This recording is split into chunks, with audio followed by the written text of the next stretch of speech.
아버지, 배고파요. 피 한 방울 섞이지 않은 남의 자식이 머슴에게 매달립니다. 3년 동안 세경 한 푼 받지 못한 이 사내. 헌데 굶주리면서도 아이의 밥그릇만은 끝내 비우지 않았습니다. 과연 바보 머슴이 3년을 버틴 까닭은 무엇이었을까요? 조선야담소를 찾아주셔서 감사합니다. 구독과 좋아요는 사랑입니다. 그럼 이야기 시작합니다. 옛날 옛적 충청도 은진고을에 송판관이라는 양반이 살고 있었습니다. 부인과의 사이에 아들 하나를 두었으니 이름이 복이었습니다. 그런데 복이가 겨우 4살 되던 해에 친어머니가 병으로 세상을 떠나고 아비 송판관마저 후처를 맞아들인 지 이태 만에 갑작스레 눈을 감았습니다. 넓은 기와집과 전답은 고스란히 후처 송마님의 소나기로 넘어갔고 6살 복이는 하루아침에 제 집에서 찬밥 신세가 되었습니다. 그 드넓은 송판관 댁에서 복이 편을 들어줄 사람이라고는 단 한 명, 과묵한 머슴 득세뿐이었습니다. 당장 저것을 끌어내라. 전처 소생 따위가 안채에 발을 들이면 종아리를 분질러 놓겠다. 송마님의 서리빨 같은 고함이 대청마루를 뒤흔들었습니다. 마당에서 장작을 패던 머슴들이 일손을 멈추었고 부엌에서 밥을 짓던 참모까지 고개를 움츠렸습니다. 송판관이 세상을 떠난 지 겨우 49제가 지났을 뿐인데 넓은 기와집의 주인은 이미 완전히 바뀌어 있었습니다. 비단 치마를 추스르며 안채 문지방을 넘어선 송마님의 눈매가 매섭기 그지없었습니다. 그 호통 아래 6살 복이는 마루 끝에 쪼그리고 앉아 고개를 떨구고 있었습니다. 친어머니가 남긴 작은 옥 놀이개를 두 손으로 꼭 쥔 채 울음조차 삼키고 있었습니다. 아이의 맨발이 차가운 마룻바닥 위에서 파르르 떨렸지만 그 떨림을 알아채는 사람은 아무도 없었습니다. 고작 6살 아이에게 세상은 너무나 넓고 차가운 곳이었습니다. 그 즈음 득세는 외양간 옆 구석에서 지게를 내려놓고 있었습니다. 올해 32, 태어나자마자 절문 앞에 버려져 이 집 저 집 떠돌다 15에 송판관 댁에 들어온 머슴이었습니다. 제 부모의 얼굴도 이름도 모르는 사내, 평생 남의 집 마당만을 쓸어온 사내였습니다. 말수가 적어 어리숙해 보였고 그래서 사람들은 그를 바보 득세라 불렀습니다. 득세는 그 별명에 한 번도 화를 내지 않았습니다. 득세가 송판관 댁에서 하는 일은 끝이 없었습니다. 첫 딸기 울기도 전에 일어나 외양간에 소죽을 쓰고 장작을 패고 물을 길어 나르고 논밭을 메고 해가 저물어서야 구들한 귀퉁이에 몸을 뉘었습니다. 세경은 해마다 가을 거지가 끝나면 쌀 몇 섬으로 받는 것이 전부였는데 그것마저 송판관이 죽은 뒤로는 깜깜무소식이었습니다. 송마님은 세경 이야기를 꺼내는 것조차 허락하지 않았습니다. 그의 가을이 깊어지던 어느 날이었습니다. 해거름역 부엌에서 참모가 밥을 퍼주는데 복이의 몫은 없었습니다. 송마님이 전처 소생에게 따로 밥을 주지 말라고 엄명을 내린 까닭이었습니다. 참모도 다른 하인들도 마님의 눈치가 무서워 감히 밥 한 술 건네지 못했습니다. 누구 하나 보기를 거들떠보지 않는 저녁이었습니다. 득세는 제 밥그릇을 받아들고 부엌 뒤편으로 돌아갔습니다. 헛간 문 앞에 쪼그리고 앉아있는 보기가 보였습니다. 아이는 배가 고픈지 입술을 깨물고 있었지만 울지 않았습니다. 득세는 말없이 제 밥그릇을 아이 앞에 내려놓았습니다. 보기가 고개를 들어 득세를 올려다보았습니다. 득세는 아무 말 없이 고개만 한번 끄덕여 보였고 그제야 아이가 조심스레 숟가락을 집어들었습니다. 득세는 빈속을 움켜쥐고 외양간으로 돌아갔습니다. 그날부터였습니다. 득세는 저녁마다 제 밥의 반을 덜어 보기에게 가져다 주었습니다. 반이 모자라는 날에는 밥 전부를 아이에게 내밀었고 제 배는 우물물로 채웠습니다. 아무도 시키지 않은 일이었습니다. 아무런 대가도 없는 일이었습니다. 그저 배고픈 아이가 눈에 밟혀 그랬던 것인지, 제 어린 시절 절 문 앞에서 울던 기억이 겹쳐 그랬던 것인지, 득세 스스로도 알 수 없는 마음이었습니다. 날이 차가워지자 보기의 처지는 더욱 딱해졌습니다. 송마님은 아이를 안채는커녕 행랑방에도 들이지 않았고, 보기는 헛간 구석에서 집단을 깔고 잠을 청해야 했습니다. 찬바람이 널빤지 틈새로 사정없이 밀려드는 헛간은 짐승을 가두는 곳이나 다름없었습니다. 6살 아이가 이를 악물고 잠을 청하는 모습이 차마 사람이 볼 꼴이 아니었습니다. 득세는 자정이 넘어 몰래 헛간으로 갔습니다. 제가 입고 있던 낡은 솜저고리를 벗어 보기의 어깨 위에 덮어주었습니다. 아이는 잠결의 따뜻함을 느꼈는지 저고리 깃을 꼭 움켜쥐었고, 득세는 맨저고리 바람으로 외양간에 돌아와 소 옆에 몸을 웅크렸습니다. 소의 체온이 그나마 온기가 되어 주었지만 새벽녘 코끝은 얼음장처럼 시렸습니다. 그래도 득세의 마음 한 귀퉁이는 이상하게 따뜻했습니다. 겨울이 깊어질수록 송마님의 구박은 거칠어졌습니다. 보기가 마당을 지나가기만 해도 호통이 떨어졌고, 밥풀 하나 흘리면 종아리를 맞았습니다. 하인들은 마님의 비위를 맞추느라 보기를 더욱 멀리했고, 어떤 종은 아이에게 대놓고 눈을 흘기기까지 했습니다. 6살 아이는 점점 말이 없어졌고 웃음도 잃어갔습니다. 한때 아비의 무릎 위에서 제잘거리던 아이가 하루에 한마디도 꺼내지 않는 날이 늘었습니다. 어느 밤이었습니다. 득세가 헛간에 밥을 가져갔을 때 보기는 집더미 위에 웅크린 채 미동도 하지 않았습니다. 손을 대어보니 이마가 불덩이처럼 뜨거웠습니다. 득세는 가슴이 철렁 내려앉았습니다. 당장 의원을 불러야 했지만 돈이 없었습니다. 송마님에게 말한들 전처소생 따위 죽든 말든 알 바 아니다라는 대답이 돌아올 것이 뻔했습니다. 득세는 망설이지 않았습니다.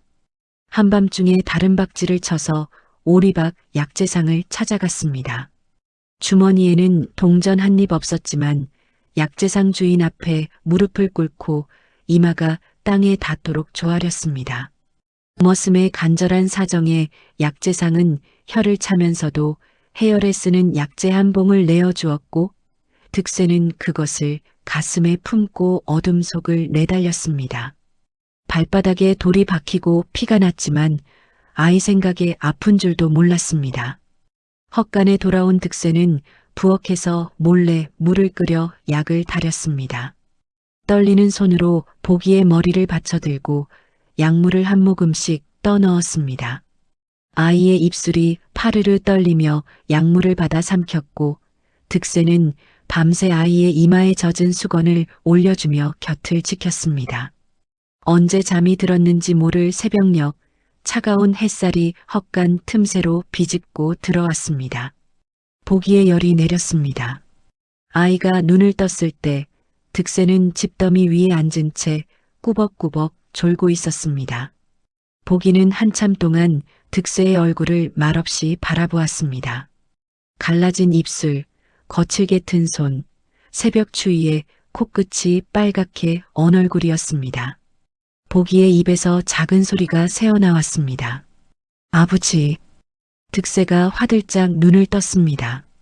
아이는 다시 한번, 이번에는 좀 더 또렷하게 말했습니다. 아버지, 고마워요. 득세는 아무 말도 하지 못했습니다. 고개를 돌려 거친 손등으로 눈가를 훔쳤을 뿐이었습니다.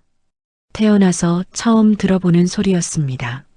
아비라 불러줄 사람이 이 세상에 있으리라고는 꿈에도 생각해 본 적 없는 사내였습니다. 그 두 글자가 득세의 가슴팍에 대못처럼 박혔습니다. 그 일이 있고 며칠 뒤 송마님이 마침내 칼 같은 결정을 내렸습니다. 행랑아범을 시켜 보기의 짐을 헛간 밖으로 내던지게 한 것이었습니다. 보기의 옷가지라고는 누더기 저고리 한 벌과 친어머니가 남긴 옥 놀이개가 전부였습니다. 송마님은 대문 밖을 가리키며 차갑게 내뱉었습니다. 오늘 안으로 저것을 데리고 나가라. 다시는 이 문 안에 얼씬거리지 못하게 하여라. 하인들은 고개를 숙인 채 아무도 나서지 않았습니다. 보기는 대문 앞 돌계단에 앉아 작은 보따리를 끌어안고 있었습니다. 눈물은 이미 마른 지 오래인 듯 아이의 눈이 멍하니 허공을 보고 있었습니다. 그것은 6살 아이가 지어서는 안 되는 표정이었습니다. 득세는 외양간에서 그 광경을 지켜보았습니다. 가슴속에서 무언가가 부글부글 끓어올랐지만 미천한 머슴이 마님에게 대들 수는 없는 노릇이었습니다. 고개를 숙이고 이를 악물었습니다. 주먹이 부르르 떨렸습니다. 돌아서면 그만일 일이었습니다. 남의 자식이었습니다. 세경도 못 받는 머슴이 무엇을 해줄 수 있단 말입니까? 하지만 대문 앞에 쪼그리고 앉은 아이의 뒷모습이 자꾸만 눈에 걸렸습니다. 득세는 제 짐을 쌌습니다. 짐이라 해봐야 삼배 보따리 하나가 전부였습니다. 그것을 지게에 묶고 대문 앞으로 나갔습니다. 보기가 고개를 들어 득세를 올려다보았습니다. 득세는 무릎을 굽혀 아이의 눈높이에 맞추고 작은 보따리를 받아 지게 위에 올렸습니다. 그리고 넓은 등을 아이 앞에 내밀었습니다. 보기가 조심스레 득세의 등에 엎였습니다. 아이의 몸은 깃털처럼 가벼웠고 그 가벼움이 득세의 가슴을 짓눌렀습니다. 제대로 먹지 못한 아이가 이토록 가볍다는 것이 참담했습니다. 득세는 아이의 다리를 단단히 받쳐잡고 송판관댁을 등졌습니다. 뒤도 돌아보지 않았습니다. 마을 어귀를 지날 때 사람들이 수군거렸습니다. 바보 득세가 남의 자식까지 업고 나가네. 세경도 못 받은 놈이 무슨 배짱으로. 손가락질과 혀를 차는 소리가 등 뒤로 따라왔지만 득세는 듣지 않은 듯 걸음을 옮겼습니다. 보기가 득세의 목에 팔을 두르고 얼굴을 묻었습니다. 아이의 작은 숨결이 득세의 목덜미에 따뜻하게 닿았습니다. 마을에서 20리쯤 떨어진 산기슭에 오래전 버려진 움막이 하나 있었습니다. 지붕은 반쯤 내려앉았고 벽은 흙이 떨어져 나간 곳이 여럿이었지만 비바람은 겨우 막을 수 있는 곳이었습니다. 득세는 보기를 내려놓고 그날부터 움막을 고쳤습니다. 흙을 이겨 벽을 바르고 갈대를 엮어 지붕을 얹고 돌을 모아 아궁이를 놓았습니다. 보기는 득세 곁에 앉아 작은 손으로 흙을 뭉쳐 건네주었습니다. 살림은 없다시피 했습니다. 득세는 이웃 마을에 품을 팔러 다녔고 하루 품삯은 고작 좁쌀 한 되에 불과했습니다. 그마저도 일거리가 있는 날과 없는 날이 반반이었습니다. 벌어온 양식이 넉넉한 날에는 죽을 쑤어 보기에게 먹이고 모자란 날에는 산에서 캔 칡뿌리와 도토리로 끼니를 때웠습니다. 득세는 언제나 보기가 먼저 숟가락을 들게 했고 제 몫은 아이가 남긴 것으로 채웠습니다. 이듬해 봄 움막 앞에 복숭아나무 한 그루가 분홍빛 꽃을 피웠습니다. 보기가 꽃잎을 한 움큼 주어 득세에게 내밀었습니다. 득세는 그 꽃잎을 받아 쥐고 멋쩍게 웃었습니다. 따뜻한 바람이 움막 처마를 간지렸고 볕이 좋은 마당에서 보기가 뛰어노는 모습을 득세는 장작을 패다 말고 한참 바라보았습니다. 가난했지만 그 봄날만큼은 마음이 눅눅하지 않았습니다. 그런데 참으로 희한한 노릇이었습니다. 어느 날 득세가 품삯을 받으러 갔다가 돌아오는 길에 보기가 움막 앞 평평한 바위에 나뭇가지로 무언가를 긁적이고 있는 것을 보았습니다. 가까이 다가가 보니 바위 위에 또박또박 새겨진 것은 천자문의 첫 구절이었습니다. 하늘 천 따지 가물 현 누를 황. 그를 가르쳐준 사람은 아무도 없었습니다. 보기는 장날에 서당 앞을 지나다 훈장이 읽는 소리를 귀동냥으로 들은 것뿐이라 했습니다. 득세는 그를 몰랐습니다. 제 이름 석자도 쓸 줄 모르는 사내였습니다. 하지만 어린 것이 나뭇가지 하나로 바위에 글씨를 새기는 모습이 예사롭지 않다는 것 정도는 알 수 있었습니다. 그날 밤 득세는 잠을 이루지 못했습니다. 아궁이 불빛에 비친 보기의 잠든 얼굴을 바라보며 한참을 생각했습니다. 이 아이에게는 제가 줄 수 없는 무언가가 필요했습니다. 사흘 뒤 득세는 은진 고을 서당의 정훈장을 찾아갔습니다. 백발이 성성한 노학자는 마당을 쓸고 있었고 득세는 그 앞에 무릎을 꿇었습니다. 학비를 낼 형편은 못 되지만 아이에게 글을 가르쳐 달라고 간청했습니다. 정훈장은 누더기 차림의 머슴을 위아래로 훑어보더니 물었습니다. 내 자식이냐? 득세는 잠시 입을 다물었다가 고개를 저었습니다. 남의 자식이지만 제 자식과 다름없습니다. 정훈장의 눈빛이 미세하게 흔들렸습니다.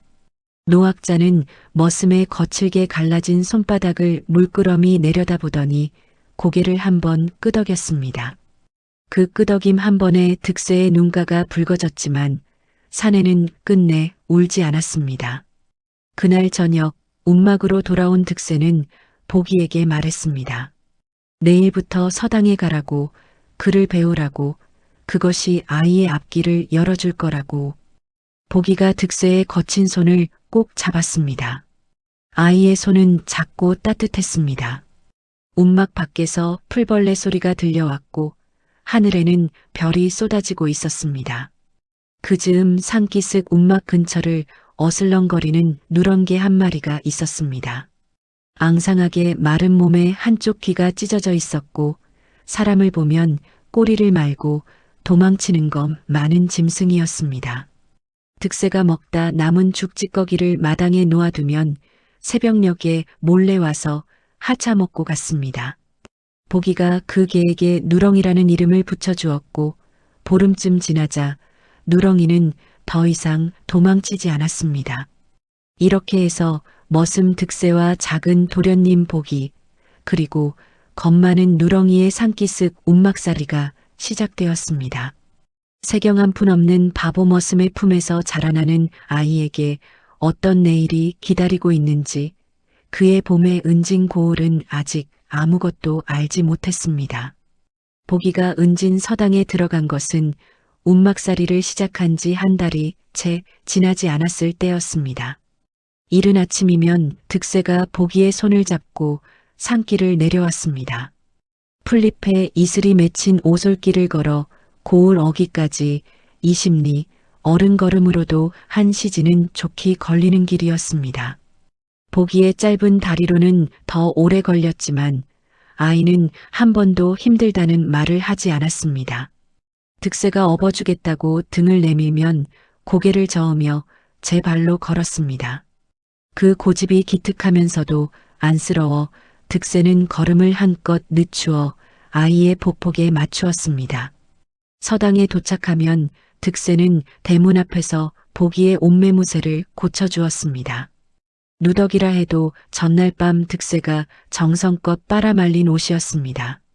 무릎에 기운 헝겊 조각이 얼기설기 붙어 있었지만 깨끗하기만 했습니다. 득세는 보기의 머리카락을 손가락으로 빗어 넘기고 등을 토닥여 주었습니다. 보기가 고개를 돌려 한번 올려다보고는 서당 안으로 뛰어들어갔습니다. 서당의 다른 아이들은 양반집 자제가 대부분이었습니다. 비단 도포에 갓 대신 복권을 쓴 아이들 틈에서 누더기 차림의 보기는 누가 봐도 이질적이었습니다. 아이들은 보기를 보자마자 코를 벌름거리며 피했고 그중 나이가 제일 많은 최자수의 아들 서기가 대놓고 비아냥거렸습니다. 머슴 자식이 서당에는 무슨 서당이야. 부뚜막에나 앉아있지. 보기는 대꾸하지 않았습니다. 고개를 숙이고 구석자리에 앉아 무릎 위에 손을 가지런히 모았습니다. 정훈장은 보기에게 따로 천자문 한 권을 내밀었습니다. 표지가 닳고 귀퉁이가 접힌 낡은 책이었지만 보기는 두 손으로 공손히 받아들고 눈을 반짝였습니다. 제 손으로 만져보는 첫 번째 책이었습니다.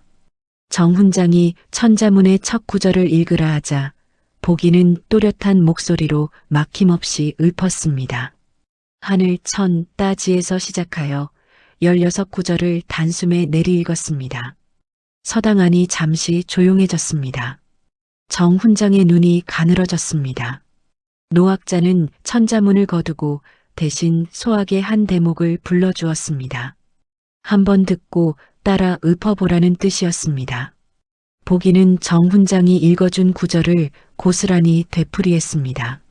한 글자도 틀리지 않았습니다. 정 훈장은 부채를 무릎 위에 내려놓고 한참 동안 보기의 얼굴을 들여다보았습니다. 노학자의 입가에 미세한 떨림이 스쳤지만 아무 말도 하지 않았습니다. 수업이 끝나고 아이들이 빠져나간 뒤 정 훈장은 보기를 불러 세웠습니다. 내 성이 무엇이냐? 보기가 대답했습니다. 송가이옵니다. 정 훈장의 눈빛이 순간 흔들렸습니다. 노학자는 무언가를 되새기듯 눈을 감았다가 천천히 떴습니다. 그래, 가거라. 그 한마디뿐이었습니다. 보기가 밖으로 나간 뒤에도 정 훈장은 한참 동안 빈 마루를 응시하고 있었습니다. 서당 밖에서는 득세가 기다리고 있었습니다. 품을 팔러 가야 했지만 첫날만큼은 아이가 걱정되어 서당담 너머 느티나무 아래에 하루 종일 앉아 있었던 것이었습니다. 보기가 뛰어나오자 득세는 무릎을 굽혀 아이의 얼굴을 살폈습니다. 울었던 흔적은 없었지만 아이의 눈가에 묘한 그늘이 져 있었습니다. 득세는 묻지 않았습니다. 대신 품속에서 고구마 한 개를 꺼내 보기의 손에 쥐어주었습니다. 점심때 제가 먹으려고 아껴둔 것이었습니다. 돌아오는 산길에서 보기가 처음으로 서당 이야기를 꺼냈습니다. 아버지, 아이들이 저를 머슴 자식이라 했어요. 득세의 걸음이 잠시 멈추었습니다. 가슴 한구석이 쿡 쑤셨지만 사내는 다시 천천히 발을 옮기며 입을 열었습니다.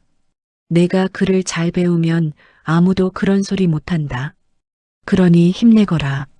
짧은 말이었지만 득세가 한 번에 그렇게 긴 문장을 뱉은 것은 드문 일이었습니다.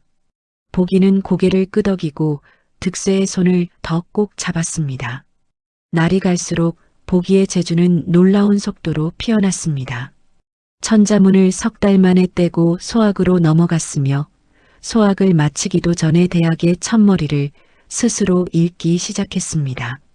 한번 들은 구절은 잊어버리는 법이 없었고 어려운 뜻풀이도 한두 번 설명을 들으면 제 말로 바꾸어 풀어냈습니다.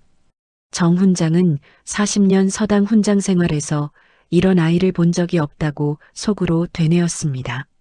가을이 찾아왔습니다. 서당 마당의 감나무에 주홍빛감이 주렁주렁 매달린 어느 날 정 훈장이 서당 아이들에게 시 한 수를 지어보라는 과제를 내었습니다. 제목은 가을달이었습니다. 양반집 아이들은 머리를 극적이며 끙끙거렸고 서기는 아예 붓을 내려놓고 마당으로 나가버렸습니다. 보기는 먹을 갈아 붓 끝에 적시고 단숨에 네 줄을 써내려갔습니다. 정 훈장이 보기의 종이를 들어 읽었습니다. 노학자의 손이 미세하게 떨렸습니다. 7살 아이가 쓴 글이라고는 믿기 어려운 맑고 단정한 글씨에 뜻까지 깊었습니다. 정 훈장은 종이를 접어 품에 넣고 아무에게도 보여주지 않았습니다. 다만 그날 저녁 서당 문을 닫은 뒤 홀로 촛불 앞에 앉아 보기의 시를 다시 꺼내 읽으며 긴 한숨을 내쉬었습니다. 이 아이의 재주가 세상에 알려지면 좋은 일만 생기리라는 보장이 없었기 때문이었습니다. 그 무렵 득세의 몸은 눈에 띄게 야위어 가고 있었습니다. 품팔이로 버는 좁쌀은 보기의 끼니와 서당에 가져가는 점심 보따리에 대부분이 들어갔습니다. 득세 자신은 이틀에 한 끼를 먹는 날이 잦았고 그마저도 칡뿌리와 냉이를 캐어 물에 불려 삼키는 것이 전부였습니다. 볼이 움푹 패이고 광대뼈가 드러났지만 득세는 보기 앞에서 내색하지 않았습니다. 아이가 걱정할까 두려웠기 때문이었습니다. 하루는 보기가 서당에서 돌아오다 길가에 쓰러져 있는 득세를 발견했습니다.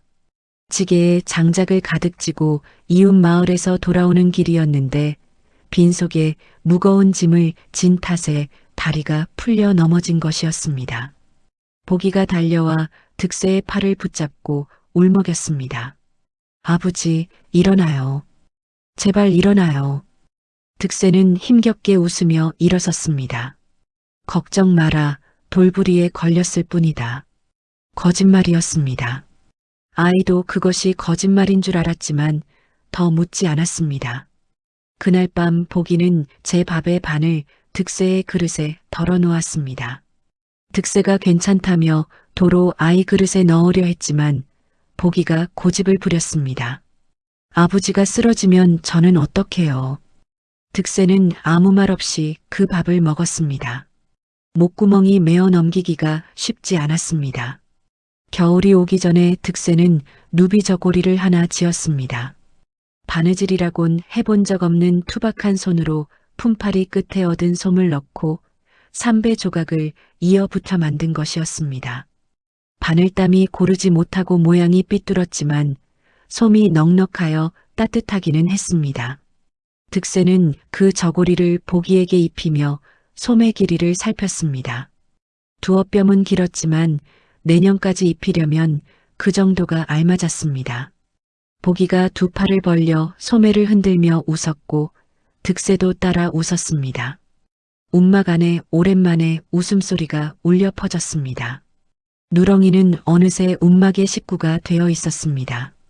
득세가 새벽에 물을 기르러 가면 누렁이가 꼬리를 흔들며 뒤를 따랐고 보기가 서당에 갈 때면 산길 어귀까지 배웅을 하고 돌아왔습니다. 짐승이 사람의 마음을 아는 것인지 득세가 지친 몸으로 돌아오는 날이면 누렁이가 먼저 마중을 나와 바짓가랑이에 코를 비볐습니다. 득세는 누렁이의 머리를 쓸어주며 혼잣말을 했습니다. 너도 갈 곳 없는 놈이지. 누렁이가 낮게 킁킁거리며 득세의 손을 하찼습니다.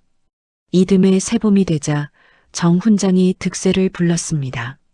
노학자는 서당 뒤편 매화나무 아래에서 차를 끓이고 있었고 득세는 마루 아래에 무릎을 꿇었습니다. 정 훈장이 천천히 입을 열었습니다. 보기의 재주는 내 힘으로 더 가르치기 어렵다. 석 달이면 내가 40년에 걸쳐 익힌 것을 이 아이가 따라잡을 기세다.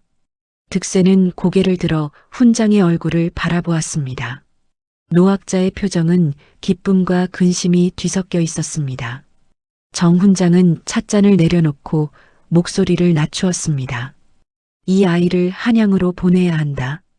성균관에 드나드는 석학의 가르침을 받아야 할 제목이다. 득세의 얼굴이 굳어졌습니다. 한양이라니 그것은 품삯조차 제대로 벌지 못하는 머슴에게는 하늘나라와 다름없는 곳이었습니다. 정 훈장도 그것을 모르지 않았습니다. 당장은 아니다. 하지만 머지않아 이 아이의 재주를 감당할 스승이 필요해진다. 그때를 대비하여라. 득세는 고개를 숙이고 오래도록 바닥만 내려다보았습니다. 움막으로 돌아오는 길에 득세는 평소와 달리 한참을 멈추어 서서 먼 산을 바라보았습니다. 한양까지의 거리도 그곳에서 필요한 학비도 보기의 신분 문제도 모두 앞이 막막한 일이었습니다. 하지만 포기하겠다는 생각은 들지 않았습니다. 저 아이가 평생 움막에서 칡뿌리나 캐며 살게 할 수는 없었습니다. 득세는 주먹을 꽉 쥐었습니다. 방법은 몰라도 길은 만들어야 했습니다. 그 즈음 은진 고을에 불길한 소문이 하나 돌기 시작했습니다. 송판관 댁에 후처 송마님이 고을 아전과 손을 잡고 전담 문서를 고쳐 쓰고 있다는 이야기였습니다. 송판관이 남긴 전답 가운데 상당 부분이 원래 전처 소생 보기의 몫이었는데 송마님이 아전에게 뇌물을 먹여 문서상 보기의 이름을 지우고 제 이름으로 바꾸고 있다는 것이었습니다. 장터에서 술김에 떠도는 이야기였지만 불씨는 점점 번지고 있었습니다. 송마님에게도 귀가 있었습니다. 쫓아낸 전처 소생이 죽지도 않고 살아있을 뿐더러 머슴의 등에 업혀 어딘가에서 글까지 배우고 있다는 소문이 송마님의 귀에 들어온 것은 여름이 한창이던 무렵이었습니다. 안채에서 부채를 붙이고 있던 송마님의 손이 딱 멈추었습니다. 얼굴에 서리가 내린 듯 차갑게 굳어졌습니다. 그 천한 머슴놈이 아직도 그것을 데리고 있단 말이냐? 곁에 서 있던 행랑아범이 고개를 조아렸습니다. 은진 서당에 보내고 있다 합니다. 송마님의 입꼬리가 일그러졌습니다. 그날 밤 송마님은 고을 아전 박서방을 불러들였습니다. 안채 뒤편 별당에서 촛불을 사이에 두고 마주 앉은 두 사람의 그림자가 벽에 길게 드리워졌습니다. 송마님이 나직하게 말했습니다. 저 아이가 자라서 제 아비의 재산을 찾겠다고 나서면 어찌 되겠느냐. 박서방이 고개를 갸웃거렸습니다. 마님, 아이는 겨우 7살이옵니다. 송마님의 눈이 가늘어졌습니다. 7살 아이가 17이 되고 27이 된다. 싹은 어릴 때 잘라야 하는 법이다. 박서방의 등줄기에 찬 기운이 흘렀습니다. 한편 정 훈장은 자신만의 방법으로 보기를 지키고 있었습니다. 노학자는 보기를 부를 때면 언제나 송도령이라 불렀고 서당의 다른 아이들에게도 보기를 함부로 대하지 말라고 당부했습니다. 서기를 비롯한 아이들은 여전히 보기를 깔보았지만 훈장의 눈앞에서는 대놓고 구박하지 못했습니다. 정 훈장의 보호가 얼마나 갈 수 있을지는 알 수 없는 일이었지만 보기가 서당에서 글을 읽는 동안만큼은 안전한 울타리가 되어 주었습니다. 가을 들녘에 벼이삭이 고개를 숙이던 어느 날 서당에서 돌아오는 보기의 뒤를 누군가 따라오고 있었습니다. 송마님이 보낸 행랑아범이었습니다. 보기는 알아채지 못했지만 누렁이가 먼저 낌새를 챘습니다. 산길 어귀에서 기다리고 있던 누렁이가 갑자기 털을 곤두세우고 낮게 으르렁거렸습니다. 보기가 놀라 뒤를 돌아보자 행랑아범이 나무 뒤로 몸을 숨겼습니다. 누렁이는 한동안 그 방향을 노려보다가 보기의 옷자락을 물고 산길 위쪽으로 끌었습니다. 보기가 누렁이를 따라 평소와 다른 샛길로 움막에 돌아온 것은 해가 뉘엿뉘엿 넘어갈 무렵이었습니다. 그날 밤 득세는 보기의 이야기를 듣고 오랫동안 아궁이 불만 바라보았습니다. 송마님이 움직이기 시작했다는 뜻이었습니다. 등골이 서늘해졌지만 아이 앞에서 내색할 수는 없었습니다. 득세는 가만히 보기의 머리를 쓸어주며 입을 열었습니다. 누렁이가 잘했다. 앞으로 서당에 갈 때는 누렁이를 꼭 데리고 다녀라. 보기가 고개를 끄덕이자 누렁이가 아이의 무릎에 턱을 올리고 눈을 감았습니다. 움막 밖에서는 귀뚜라미 소리가 가늘게 울리고 있었습니다. 며칠 뒤 뜻밖의 사건이 터졌습니다. 은진고을 현감이 바뀐 것이었습니다. 새로 부임한 현감은 성품이 곱고 강직하기로 이름난 인물이라는 소문이 고을에 퍼졌습니다. 장터에서 만난 나무꾼이 득세에게 귀띔해 주었습니다. 새 현감이 오자마자 토지 대장을 뒤지고 있다더라. 전에 아전들이 문서를 함부로 고친 것을 바로잡겠다는 거지. 득세의 귀가 번쩍 뜨였습니다. 토지 대장이 바로잡히면 보기의 이름이 제자리를 찾을 수도 있는 일이었습니다. 하지만 송마님의 손이 더 빨랐습니다. 새 현감 부임 소식을 들은 송마님은 곧장 박서방을 시켜 현감에게 귀한 비단 10필과 쌀 20섬을 보냈습니다. 거기에 은밀히 한마디를 덧붙였습니다. 전처 소생은 이미 죽은 아이로 처리해 주시오. 박서방이 현감 관할을 다녀온 뒤 송마님에게 보고했습니다. 현감이 물건을 받기는 했으나 표정이 영 시원치 않았습니다. 송마님은 부채를 접으며 콧방귀를 뀌었습니다. 관리란 것이 다 거기서 거기다. 두고 보아라. 입을 다물게 되어 있다. 그의 겨울은 유독 혹독했습니다. 산기슭 움막의 아궁이를 아무리 짚혀도 방 안은 코끝이 시렸고 장작은 금세 바닥이 났습니다. 득세는 낮에는 품을 팔고 저녁에는 산에 올라 나무를 했습니다. 손에 동상이 걸려 손가락이 퉁퉁 부어 올랐지만 아이의 방만큼은 따뜻하게 지켜야 했습니다. 보기가 자는 자리에는 짚을 두껍게 깔고 그 위에 누비저고리를 펼쳐 이불 삼게 했습니다. 득세 자신은 아궁이 옆 흙바닥에서 웅크려 잤습니다. 어느 추운 밤이었습니다. 누렁이가 갑자기 움막 밖에서 사납게 짖기 시작했습니다. 득세가 벌떡 일어나 문을 열자 움막 뒤편에서 인기척이 있었습니다. 어둠 속에서 누군가가 허겁지겁 달아나는 발소리가 들렸고 그 자리에는 불씨가 꺼지다 만 횃불 하나가 떨어져 있었습니다. 득세의 얼굴이 창백하게 굳었습니다. 누군가 움막에 불을 지르려 한 것이었습니다. 누렁이가 아니었다면 득세와 보기는 잠든 채로 불길에 휩싸였을 터였습니다. 득세는 떨리는 손으로 횃불을 집어들고 한참 동안 서 있었습니다. 분노보다 두려움이 먼저 밀려왔습니다. 보기를 지킬 힘이 제게 있는지 자신이 없었습니다. 머슴 하나의 힘으로 양반 마님의 악심을 막아낼 수 있겠습니까? 무릎이 후들거렸습니다. 하지만 움막 안에서 잠든 보기의 고른 숨소리가 들려왔고 득세는 이를 악물었습니다. 도망칠 수 없었습니다. 이 아이를 데리고 나선 것은 제 선택이었습니다. 그 선택을 끝까지 지키는 것도 제 몫이었습니다. 이튿날 아침 득세는 보기가 서당에 간 사이 정 훈장을 찾아갔습니다.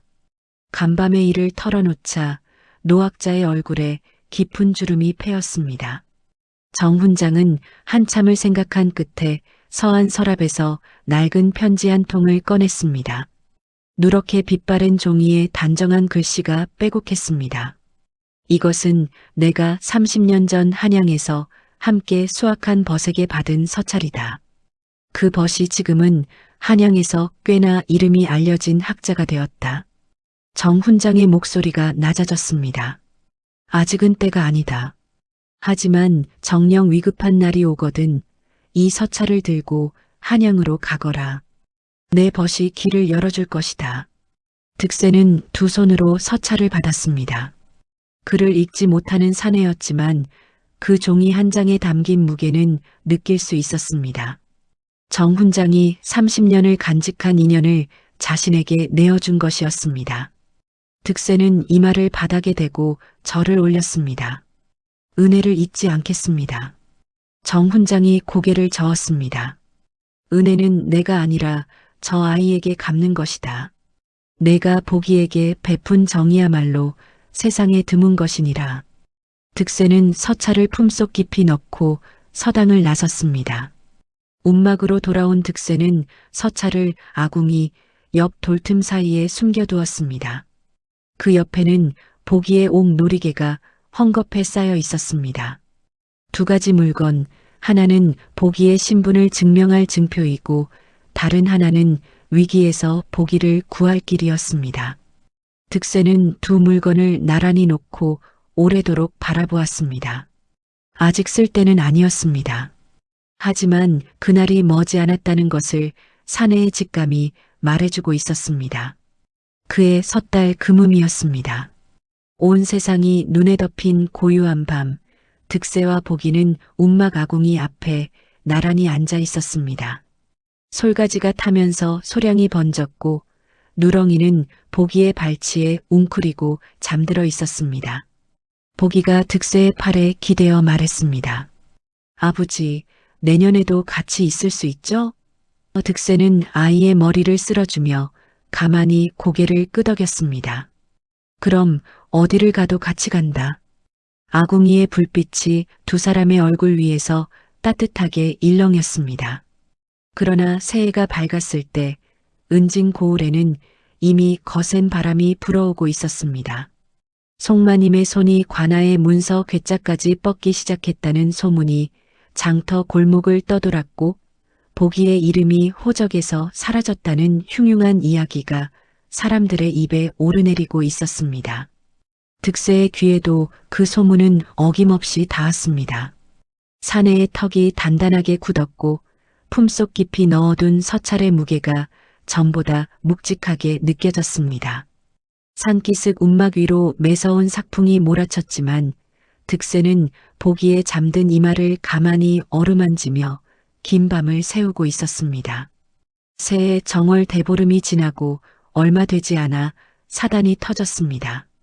그날 아침 득세는 여느 때처럼 보기의 손을 잡고 서당으로 향했습니다. 산길에 아직 녹지 않은 눈이 질퍽하게 깔려 있었고 보기는 득세가 만들어준 집신을 신고 조심조심 발을 옮겼습니다. 누렁이가 두 사람 앞에서 꼬리를 흔들며 길을 안내했습니다. 바람은 차가웠지만 볕이 좋은 아침이었고 보기가 어젯밤 외운 대학 구절을 중얼거리며 걷는 모습이 평화로워 보이기까지 했습니다. 서당 앞에서 보기를 내려다보며 옷깃을 여미어주던 득세의 손이 멈추었습니다. 서당 대문 앞에 관아의 포졸 2명이 서 있었습니다. 득세의 등줄기에 찬물이 쏟아지는 듯한 기운이 흘렀습니다. 포졸 하나가 득세를 가리키며 물었습니다. 내 놈이 송판관댁 머슴 득세냐? 득세는 보기를 제 등 뒤로 감추며 고개를 끄덕였습니다. 포졸이 허리춤에서 밧줄을 꺼냈습니다. 송판관댁 마님이 너를 고발했다. 주인집 재물을 훔쳐 달아난 죄, 그리고 주인집 도련님을 제멋대로 끌고 나간 죄, 이 두 가지다. 현감 어른 앞에 끌려갈 줄 알아라. 득세의 입술이 파르르 떨렸습니다. 재물이라니 평생 제 것이라고는 삼배 보따리 하나뿐인 사내였습니다. 도련님을 끌고 나갔다니 대문 밖에 내쫓아 놓고는 이제 와서 끌고 나갔다고 뒤집어 씌우는 것이었습니다. 억울함이 목구멍까지 치밀었지만 포졸 앞에서 항변한들 소용이 없다는 것을 득세는 알고 있었습니다. 보기가 득세의 허리를 붙잡고 매달렸습니다. 아이의 얼굴이 새하얗게 질려 있었습니다. 아버지를 데려가지 마세요. 아버지는 아무것도 훔치지 않았어요. 포졸이 아이를 떼어놓으려 했지만 보기는 놓지 않았습니다. 작은 손가락이 득세의 옷자락을 꽉 움켜쥐고 있었습니다. 득세는 무릎을 굽혀 아이의 눈높이에 맞추었습니다.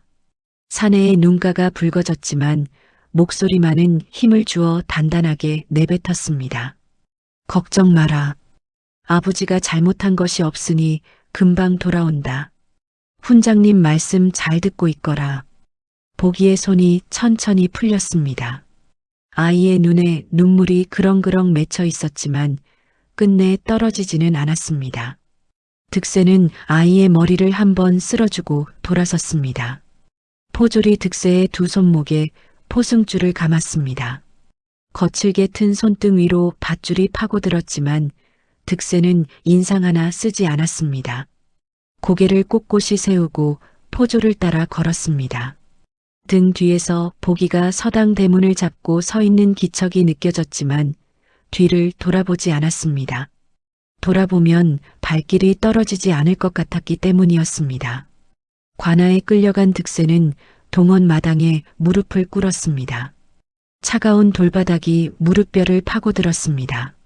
머리 위로 현감의 위험 있는 목소리가 떨어졌습니다. 고발장에 따르면 내 놈은 송판관댁에서 세경을 핑계로 쌀 수십 섬을 빼돌리고 주인집 도련님을 제멋대로 데리고 나가 숨기고 있다 하는데 사실이냐? 득세는 이마를 바닥에 대고 답했습니다. 소인은 세경을 한 푼도 받은 적이 없사옵니다. 도련님은 마님이 직접 내쫓으셨사옵니다. 그때 동원 한쪽에서 비단 치마를 추스르며 나서는 사람이 있었습니다. 송마님이었습니다. 눈매가 칼날처럼 날카로웠고 입가에는 여유로운 웃음마저 띄고 있었습니다. 송마님이 품에서 장부 한 권을 꺼내 현감 앞에 내밀었습니다. 이것이 우리 댁 세경 장부이옵니다. 보시다시피 득세에게는 해마다 세경을 지급한 기록이 분명히 남아 있사옵니다. 이 머슴놈이 세경을 받고도 못 받았다 우기며 주인집 재물을 빼돌린 것이옵니다. 득세의 눈이 크게 떠졌습니다. 장부라니 그런 것을 본 적도 없었습니다. 송마님이 내민 장부에는 해마다 가을거지 뒤에 득세에게 쌀을 지급했다는 기록이 또박또박 적혀 있었습니다. 그를 모르는 득세로서는 그 장부가 진짜인지 가짜인지 알 길이 없었고 설사 가짜라 해도 증명할 방법이 없었습니다. 입이 10개라도 할 말이 없는 형국이었습니다. 현감이 장부를 훑어보며 득세를 내려다보았습니다. 장부의 기록이 엄연한데 내 놈은 무엇라 하겠느냐? 득세는 떨리는 목소리로 간신히 입을 열었습니다.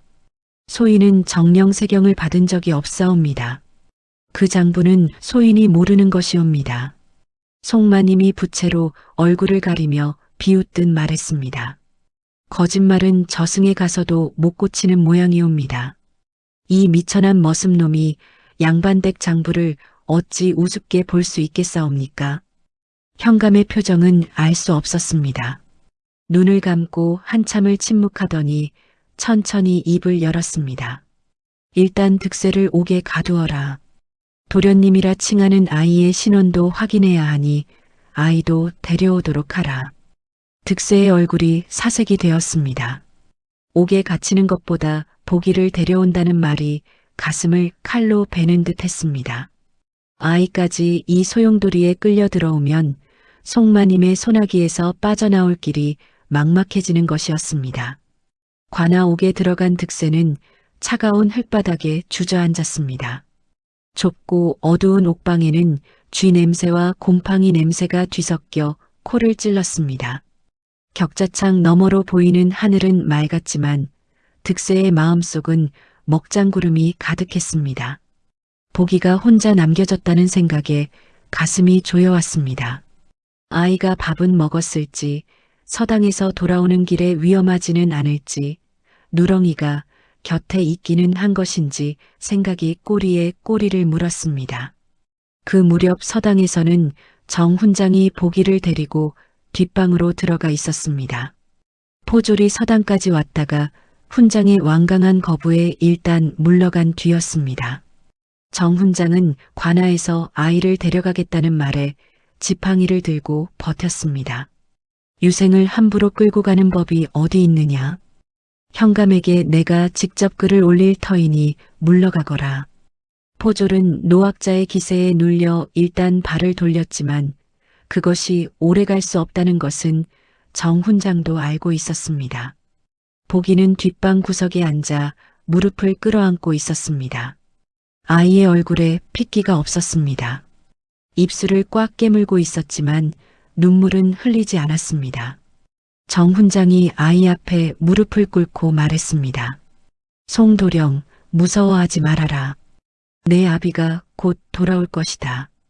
보기가 고개를 들었습니다. 아이의 눈빛이 8살답지 않게 단단했습니다. 훈장님, 아버지가 잘못한 것은 아무것도 없습니다. 저를 키워주고 먹여주고 글을 배우게 해주신 것이 전부입니다. 그것이 죄가 됩니까? 정 훈장의 눈시울이 붉어졌습니다. 노학자는 아이의 어깨를 잡고 한참을 들여다보다가 천천히 고개를 저었습니다. 죄가 아니다.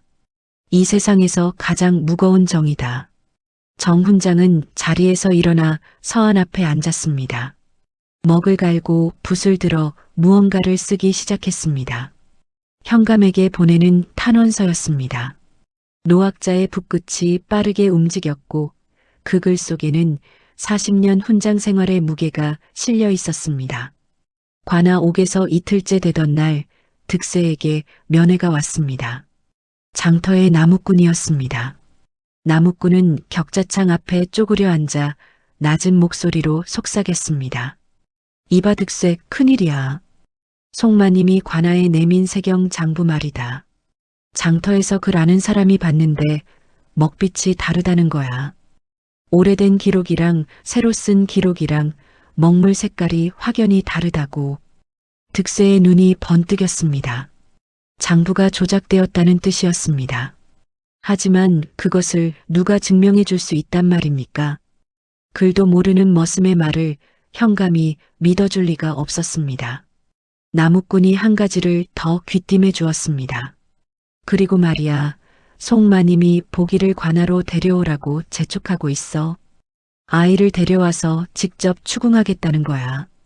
아이 입으로 득세가 세경을 빼돌렸다고 말하게 시키려는 수작이지. 득세의 손이 격자창을 움켜쥐었습니다. 손마디가 하얗게 변할 만큼 힘이 들어갔습니다. 보기를 끌어다 놓고 거짓 증언을 시키려 한다는 것이었습니다. 8살 아이를 앞에 세워놓고 아비라 부르는 사람을 도둑으로 몰게 하겠다는 것이었습니다. 사흘째 되던 아침이었습니다. 관아 마당에 수레 한 대가 들어왔습니다. 수레 위에는 송마님의 하인 셋이 타고 있었고 그 옆에 보기가 앉아 있었습니다. 아이의 두 손목이 끈으로 묶여 있었습니다. 8살 아이의 손목을 묶다니 짐승만도 못한 짓이었습니다. 오간에서 그 광경을 본 득세는 격자창을 두 손으로 잡고 벌떡 일어섰습니다. 입에서 소리가 터져 나왔지만 격자창 너머로는 닿지 않았습니다. 보기가 수레에서 내려졌습니다. 아이는 묶인 손으로도 고개를 꼿꼿이 세우고 걸었습니다. 하인이 등을 밀어 넘어뜨리려 했지만 보기는 비틀거리면서도 쓰러지지 않았습니다. 동원 마당 한가운데 세워진 아이는 현감을 올려다보았습니다. 송마님이 아이 옆에 서서 차가운 목소리로 말했습니다. 이 아이에게 물어보시오. 득세가 우리 댁 재물을 빼돌린 것을 이 아이가 알고 있을 것이옵니다. 현감이 보기를 내려다보며 물었습니다. 내가 송판관의 아들이냐? 보기가 고개를 끄덕였습니다. 득세라는 머슴이 너를 데리고 나갈 때 재물을 가지고 나갔느냐? 보기는 고개를 저었습니다. 또렷하고 단단한 목소리였습니다. 아버지는 재물을 가져가지 않았습니다. 아버지가 가져간 것은 저뿐이옵니다. 동원 마당이 조용해졌습니다. 송마님의 눈이 가늘어졌습니다. 예상과 다른 대답이었습니다. 여인이 한 발 앞으로 나서며 목소리를 높였습니다. 이 아이는 머슴에게 세뇌된 것이옵니다. 어린 것이 머슴의 말만 듣고 자랐으니 분별이 없는 것이옵니다. 송마님이 보기의 어깨를 잡고 얼굴을 가까이 들이밀었습니다. 아이의 몸이 움찔했지만 시선은 피하지 않았습니다. 송마님이 이를 드러내며 내뱉었습니다. 내 아비의 재산이 누구 것인지 아느냐? 내 것이다. 너 따위가 끼어들 자리는 없다. 보기가 입을 열었습니다. 목소리가 가늘게 떨리고 있었지만 한 글자 한 글자가 분명했습니다. 아버님께서 돌아가시기 전에 제게 남기신 것이 있사옵니다. 송마님의 안색이 변했습니다. 보기가 저고리 안쪽에서 무언가를 꺼내려 했지만 묶인 손이 자유롭지 못했습니다. 하인이 재빨리 아이의 손을 눌렀습니다. 송마님이 날카롭게 외쳤습니다. 현감 어른, 더 들을 것도 없사옵니다. 이 아이를 제게 맡겨주시오. 전처 소생이니 마땅히 제가 거두어야 할 몫이옵니다. 오간의 득세는 미칠 것 같았습니다. 격자창을 잡은 손에서 피가 배어 나왔지만 아프지 않았습니다. 아이를 송마님에게 넘기면 무슨 일을 당할지 뻔했습니다. 득세는 있는 힘을 다해 소리쳤습니다. 소인을 불러주십시오. 소인이 할 말이 있사옵니다. 옥졸이 소란을 피운다며 등을 밀었지만 득세는 물러서지 않았습니다. 현감이 잠시 생각하더니 득세를 동원으로 끌어오라 명했습니다. 포승줄에 묶인 채 동원 마당에 나온 득세는 곧장 보기 앞으로 갔습니다. 아이가 득세를 올려다보았습니다. 묶인 손, 움푹 팬 볼, 사흘간 굶주린 얼굴이었습니다. 보기의 눈에 처음으로 눈물이 차올랐습니다. 하지만 득세는 고개를 한번 끄덕여 보이며 눈빛으로 말했습니다. 괜찮다고 울지 말라고. 보기가 입술을 깨물고 눈물을 삼켰습니다. 득세가 현감 앞에 무릎을 꿇고 입을 열었습니다. 소희는 그를 모르는 미천한 머슴이옵니다. 장부가 진짜인지 가짜인지 증명할 힘이 없사옵니다. 하오나 한 가지만 여쭙겠사옵니다. 현감이 고개를 끄덕였습니다. 득세는 송마님을 똑바로 바라보며 물었습니다.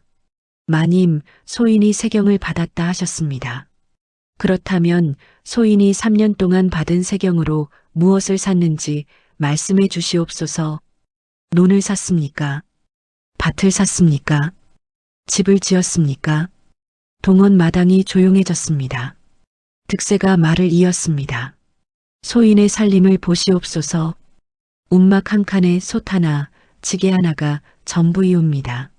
3년 세경이면 쌀 수십 섬이옵니다. 그 많은 쌀이 어디로 갔겠사옵니까? 송마님의 입술이 실룩거렸지만 대답이 나오지 않았습니다.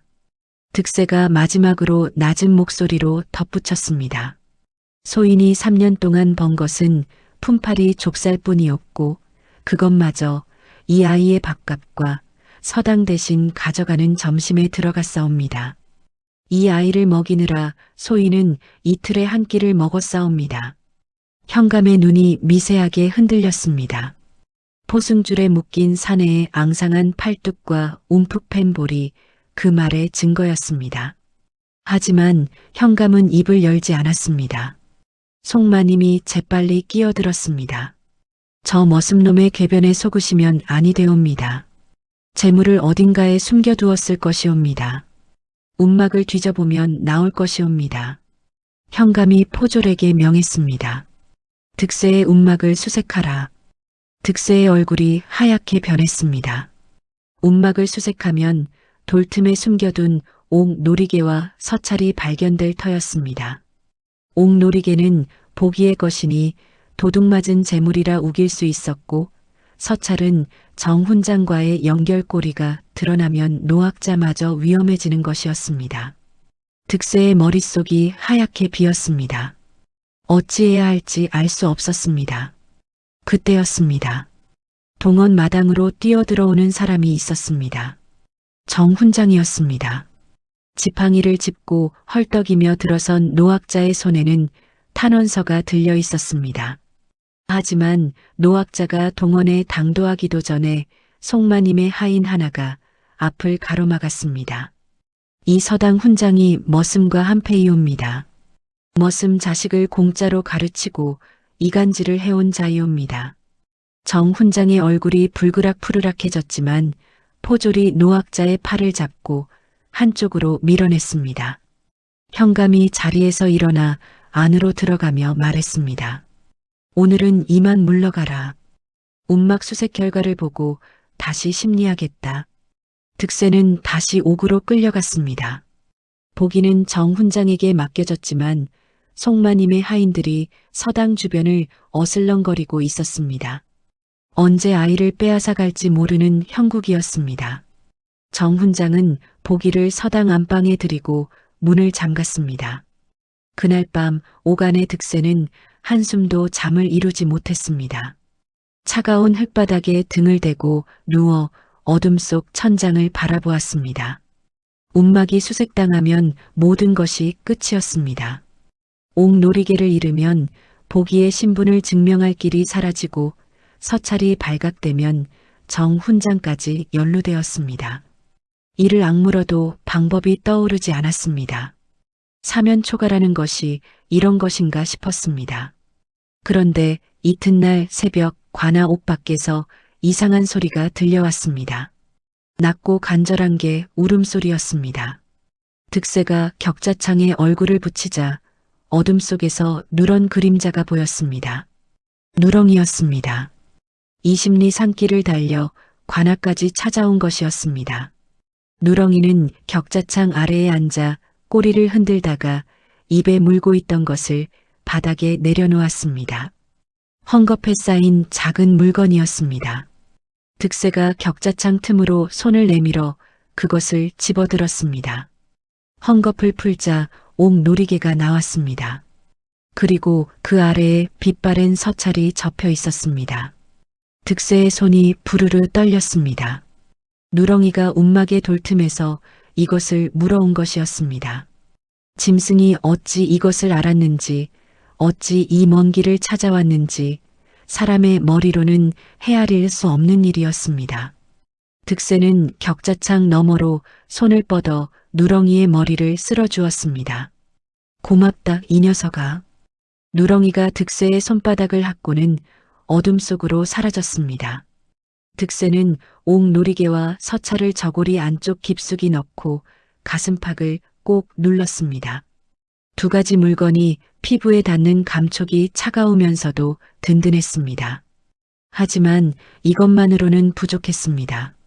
그를 모르는 머슴이 서찰을 들고 한양으로 갈 수도 없었고 옥놀이개 하나로 송마님의 위조장부를 뒤집을 수도 없었습니다. 필요한 것은 이 두 물건을 써먹을 수 있는 사람의 손이었습니다. 이튿날 오후 포졸이 움막을 수색하고 돌아왔습니다. 예상대로 재물은 나오지 않았습니다. 솥 하나, 지게 하나, 집단과 누비 저고리가 전부였습니다. 돌틈은 비어 있었습니다. 포졸이 현감에게 보고했습니다. 움막에는 쥐 한 마리 잡을 것도 없었사옵니다. 현감의 표정이 미묘하게 변했습니다. 송마님의 얼굴에는 처음으로 당혹의 빛이 스쳤습니다. 하지만 송마님은 물러서지 않았습니다. 재물을 어딘가에 옮겨 놓았을 것이옵니다. 머슴놈의 꾀가 보통이 아니옵니다. 여인이 현감에게 다가가 목소리를 한층 낮추었습니다.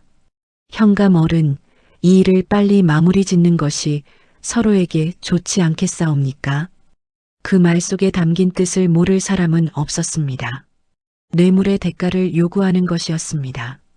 현감은 아무 말 없이 부채만 접었다 폈습니다. 오간에서 득세는 품속의 서찰을 만지며 생각했습니다. 정훈장의 벗이 한양에 있다 했습니다.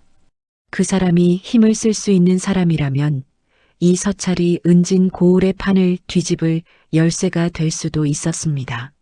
하지만 옥에 갇힌 자신이 한양에 갈 수는 없는 노릇이었습니다. 누군가 이 서찰을 대신 가져가야 했습니다. 득세의 머릿속에 한 사람의 얼굴이 떠올랐습니다. 그날 저녁 면회를 온 나무꾼에게 득세는 간절하게 부탁했습니다. 이것을 서당 정 훈장님께 전해주시오.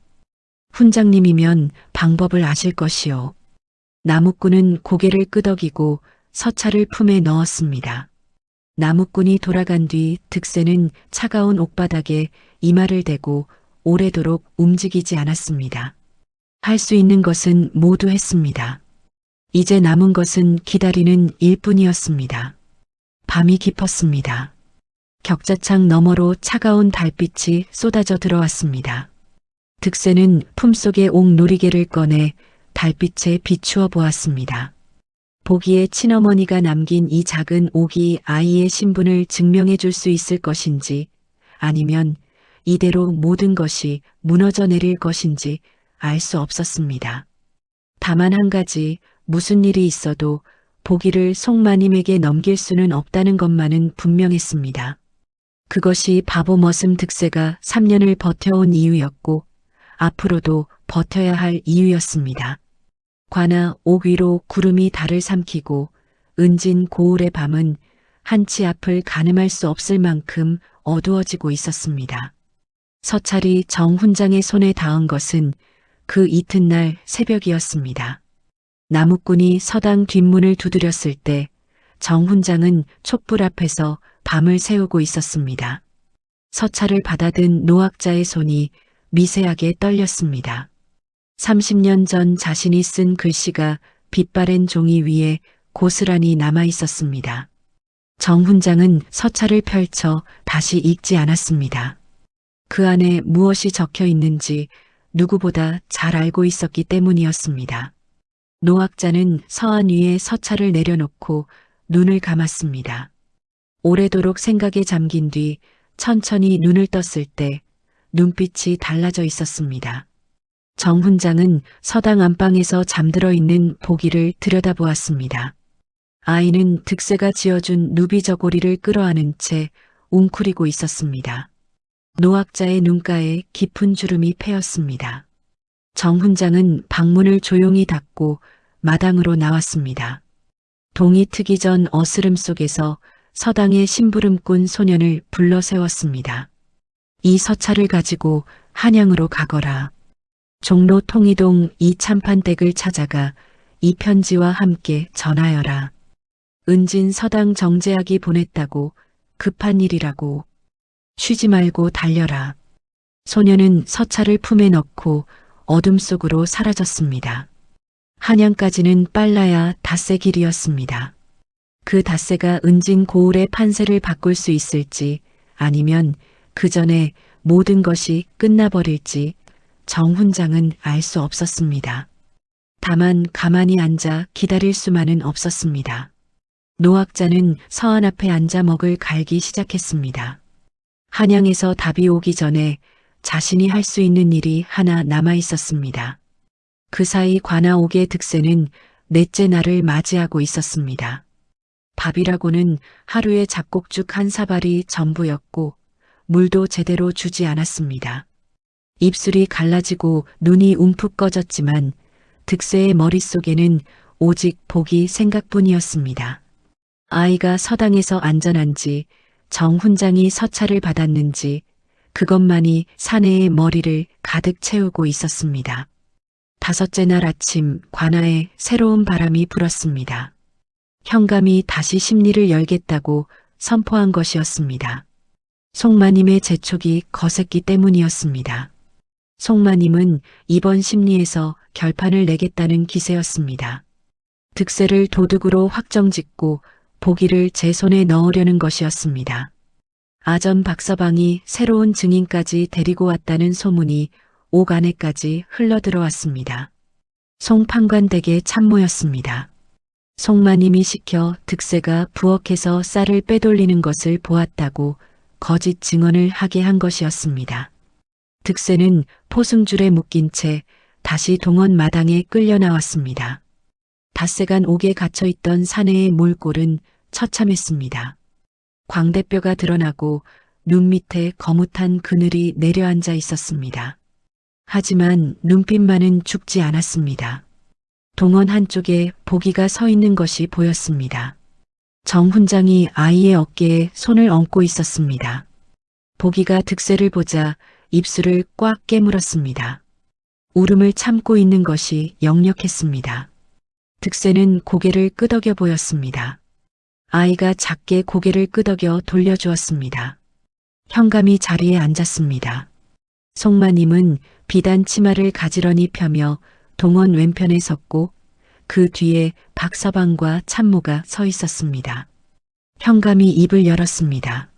새로운 증인이 있다 하니 들어보겠다. 참모가 앞으로 나왔습니다. 중년의 여인은 고개를 깊이 숙이고 떨리는 목소리로 말했습니다. 소인이 부엌에서 밥을 짓고 있을 때 득세가 몰래 쌀독에서 쌀을 퍼가는 것을 여러 번 보았사옵니다. 득세는 입을 다물고 있었습니다. 참모의 눈이 자꾸만 송마님 쪽으로 흔들리는 것이 보였습니다. 외운 말을 읊조리는 사람의 눈빛이었습니다. 하지만 그를 모르는 머슴이 거짓 증언을 깨뜨릴 방법은 없었습니다. 양반댁 참모의 말과 미천한 머슴의 말 가운데 관아가 어느 쪽 손을 들어줄지는 뻔한 일이었습니다. 송마님이 부채를 접으며 현감에게 다가갔습니다. 증인의 말까지 들으셨으니 더 이상 미룰 것이 없사옵니다. 득세를 도둑으로 처벌하시고 전처 소생은 제게 돌려주시옵소서. 송마님의 목소리에는 이미 이겼다는 확신이 묻어 있었습니다. 현감이 고개를 숙이고 무언가를 적고 있었습니다. 판결문을 쓰는 것처럼 보였습니다. 바로 그때였습니다. 동원 밖에서 소란이 일었습니다. 말발굽 소리가 관아 마당을 가르며 들어왔고 포졸들이 허둥지둥 길을 열었습니다. 먼지를 뒤집어 쓴 말 한 필이 동원 앞에 멈추었고 말에서 내린 사람은 한양에서 온 관리였습니다. 관복 차림의 품에 공문서를 안고 있었습니다. 그 뒤를 따라 백발의 노인 한 명이 수레에서 내렸습니다. 고운 비단 도포에 갓을 쓴 품이 있는 양반이었습니다. 현감이 자리에서 벌떡 일어났습니다. 한양에서 온 관리가 공문서를 펼쳐 읽었습니다. 어사대의 명의시다. 은진 고을 토지 문서 조작 및 고아, 학대 의혹에 관하여 즉시 조사에 착수하라. 동원안이 술렁거렸습니다. 송마님의 얼굴에서 핏기가 빠져나갔습니다. 박서방은 뒷걸음질을 치다 기둥에 등이 부딪혔습니다. 백발의 노인이 동원 마루 위로 올라섰습니다. 현감이 허리를 깊이 숙여 인사했습니다. 한양 통이동의 이참판이었습니다. 정 훈장이 30년 전 함께 수확한 벗, 그 벗이 지금은 조정에서 참판의 지위에 있었던 것이었습니다. 이 참판이 품속에서 빛바랜 서찰을 꺼내 들었습니다. 정 훈장이 보낸 바로 그 서찰이었습니다. 이 참판의 시선이 동원 마당을 천천히 훑쳤습니다. 포승줄에 묶인 앙상한 머슴, 그 옆에 서 있는 8살 아이, 그리고 비단 치마의 송마님. 노인의 눈빛이 송마님에게 머무르자 여인의 어깨가 미세하게 떨렸습니다. 이 참판이 낮고 무거운 목소리로 입을 열었습니다. 이 고을에서 벌어진 일의 전후를 낱낱이 듣겠다. 숨기는 자는 엄벌에 처할 것이다. 정 훈장이 앞으로 나왔습니다. 노학자는 이 참판에게 읍을 올린 뒤 품에서 두루마리 하나를 꺼냈습니다. 며칠 밤을 세워 쓴 진술서였습니다. 송판관이 세상을 떠난 뒤 후처가 전처 소생을 내쫓은 일 머슴 득세가 세경 한 푼 받지 못하고 아이를 키워온 일 전담 문서가 조작된 정황, 방화, 미수 그리고 위조 장부까지 3년 동안 은진 고을에서 벌어진 일이 빠짐없이 적혀 있었습니다. 이 참판이 진술서를 읽는 동안 동원은 숨소리조차 들리지 않을 만큼 고요했습니다. 다 읽은 노인이 고개를 들어 현감을 바라보았습니다. 현감, 이 고을에서 토지 문서가 조작된 것을 알고 있었느냐? 현감의 이마에 땀이 송글송글 맺혔습니다. 입술이 달싹거렸지만 쉬이 말이 나오지 않았습니다. 그때 뜻밖의 일이 벌어졌습니다. 현감이 자리에서 내려와 이 참판 앞에 무릎을 꿇은 것이었습니다. 소인이 죄를 고하겠사옵니다. 송마님의 눈이 커졌습니다. 현감이 말을 이었습니다. 송마님으로부터 비단과 쌀을 받은 것은 사실이옵니다. 하오나 소인은 그 물건을 관아 창고에 봉인해 두었사옵니다. 뇌물로 받아들인 것이 아니라 증거물로 보전한 것이옵니다. 동원이 다시 술렁거렸습니다. 현감이 이마를 바닥에 대고 계속했습니다. 부임 첫날부터 이 고을의 토지대장에 수상한 점이 한두 가지가 아니었사옵니다.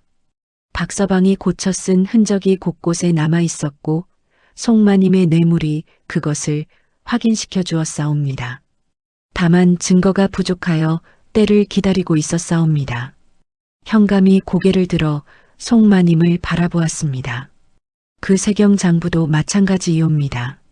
먹빛이 다른 것을 소인도 알아보았사옵니다. 오래된 기록과 새로 덧쓴 기록의 먹 색깔이 확연히 달랐사옵니다. 송마님의 무릎이 흔들렸습니다. 여인의 입에서 다급한 소리가 터져 나왔습니다. 그것은 오해이옵니다. 장부가 오래되어 먹빛이 바랜 것일 뿐이옵니다. 이 참판이 손을 들어 송마님의 말을 끊었습니다. 장부를 가져오라. 포졸이 관아 문서고에서 장부를 가져왔습니다. 이 참판은 장부를 펼쳐 한 장 한 장 넘기며 꼼꼼히 살폈습니다. 노인의 눈이 날카로워졌습니다. 이 장부의 앞부분은 최소 10여 년 전에 먹으로 쓰여 있고 득세의 세경 지급 기록이 적힌 뒷부분은 한두 해 전의 먹이다. 종이의 질도 다르고 글씨체도 다르다. 이것은 나중에 덧붙여 쓴 것이 분명하다. 이 참판이 장부를 동원 바닥에 내려놓았습니다. 누가 이 장부를 고쳐 썼느냐? 침묵이 내려앉았습니다. 송마님이 입술을 깨물고 있었고 박서방은 사색이 되어 바닥만 내려다보고 있었습니다. 이 참판이 박서방을 가리켰습니다. 내 놈이 이 고을의 아전이지? 토지 대장을 고쳐 쓴 것도 내 짓이냐? 박서방의 다리가 후들거리기 시작했습니다. 한 발 한 발 뒷걸음질을 치다 마침내 털썩 주저앉으며 이마를 바닥에 찧었습니다. 죄를 지었사옵니다. 송마님의 지시를 받아 소인이 장부와 토지 대장을 고쳐 썼사옵니다. 송마님이 발을 굴렀습니다. 이놈이 미쳤느냐? 내 혼자 한 짓을 왜 나에게 뒤집어 씌우느냐? 하지만 박서방은 멈추지 않았습니다. 제 죄가 드러난 마당에 혼자 뒤집어 쓸 수 없다는 다급함이 입을 열게 한 것이었습니다. 마님이 시킨 것이옵니다. 전처소생 보기의 이름을 호적에서 지우라 한 것도, 전담 문서에서 보기의 몫을 마님 이름으로 바꾸라 한 것도, 세경장부를 만들어 머슴에게 누명을 씌우라 한 것도 모두 마님의 지시였사옵니다. 동원 마당에 모여든 사람들 사이에서 웅성거림이 터져나왔습니다. 참모가 무릎을 꿇으며 울음을 터뜨렸습니다. 소인도 거짓 증언을 강요받았사옵니다. 마님이 입을 열면 매질을 하겠다고, 가족을 내쫓겠다고 협박하셨사옵니다. 참모는 이마를 바닥에 대고 오열했습니다. 득세는 쌀을 훔친 적이 없사옵니다. 오히려 제 밥을 덜어 그 어린 것을 먹인 사람이옵니다. 이 참판의 시선이 득세에게 향했습니다. 포승줄에 묶인 사내는 고개를 숙인 채 가만히 앉아 있었습니다. 눈물도 분노도 아닌 묵묵한 얼굴이었습니다. 이 참판이 물었습니다. 내가 득세냐? 득세가 이마를 바닥에 대고 답했습니다. 그러하옵니다. 이 참판이 다시 물었습니다. 3년 동안 세경을 한 푼도 받지 못했다는 것이 사실이냐? 득세가 고개를 끄덕였습니다. 사실이옵니다. 이 참판이 한 발 앞으로 나서며 득세를 내려다보았습니다. 세경도 받지 못하면서 남의 자식을 키운 까닭이 무엇이냐? 동원 마당이 다시 조용해졌습니다. 모든 시선이 득세에게 쏠렸습니다. 득세는 한참 동안 입을 열지 못했습니다. 과묵한 사내에게 제 마음을 말로 풀어내는 것은 장작을 패는 것보다 어려운 일이었습니다. 득세가 천천히 고개를 들었습니다. 시선이 보기에게 향했습니다. 아이가 정훈장의 곁에서 입술을 깨문 채 득세를 바라보고 있었습니다. 득세의 눈가가 붉어졌지만 목소리만은 담담했습니다. 소희는 태어나자마자 버려진 놈이옵니다. 절문 앞에서 울다가 이 집 저 집 떠돌며 컸사옵니다. 평생 압이란 것이 무엇인지 모르고 살았사옵니다. 득세가 잠시 말을 멈추었습니다. 목이 메었기 때문이었습니다. 거친 숨을 한 번 내쉬고 다시 입을 열었습니다. 그런데 이 아이가 소인을 아버지라 불렀사옵니다. 세상에 태어나서 처음으로 누군가가 소인을 아버지라 불러준 것이옵니다. 득세의 목소리가 갈라졌습니다. 세경이 필요하지 않았사옵니다. 논도 밭도 필요하지 않았사옵니다. 이 아이가 소인을 아버지라 부르는 것, 그것이 소인에게는 이 세상 무엇보다 큰 세경이었사옵니다. 동원 마당에 긴 침묵이 내려앉았습니다. 포졸의 눈시울이 붉어져 있었고 구경꾼 가운데 코를 훌쩍이는 사람이 하나둘 생겨났습니다.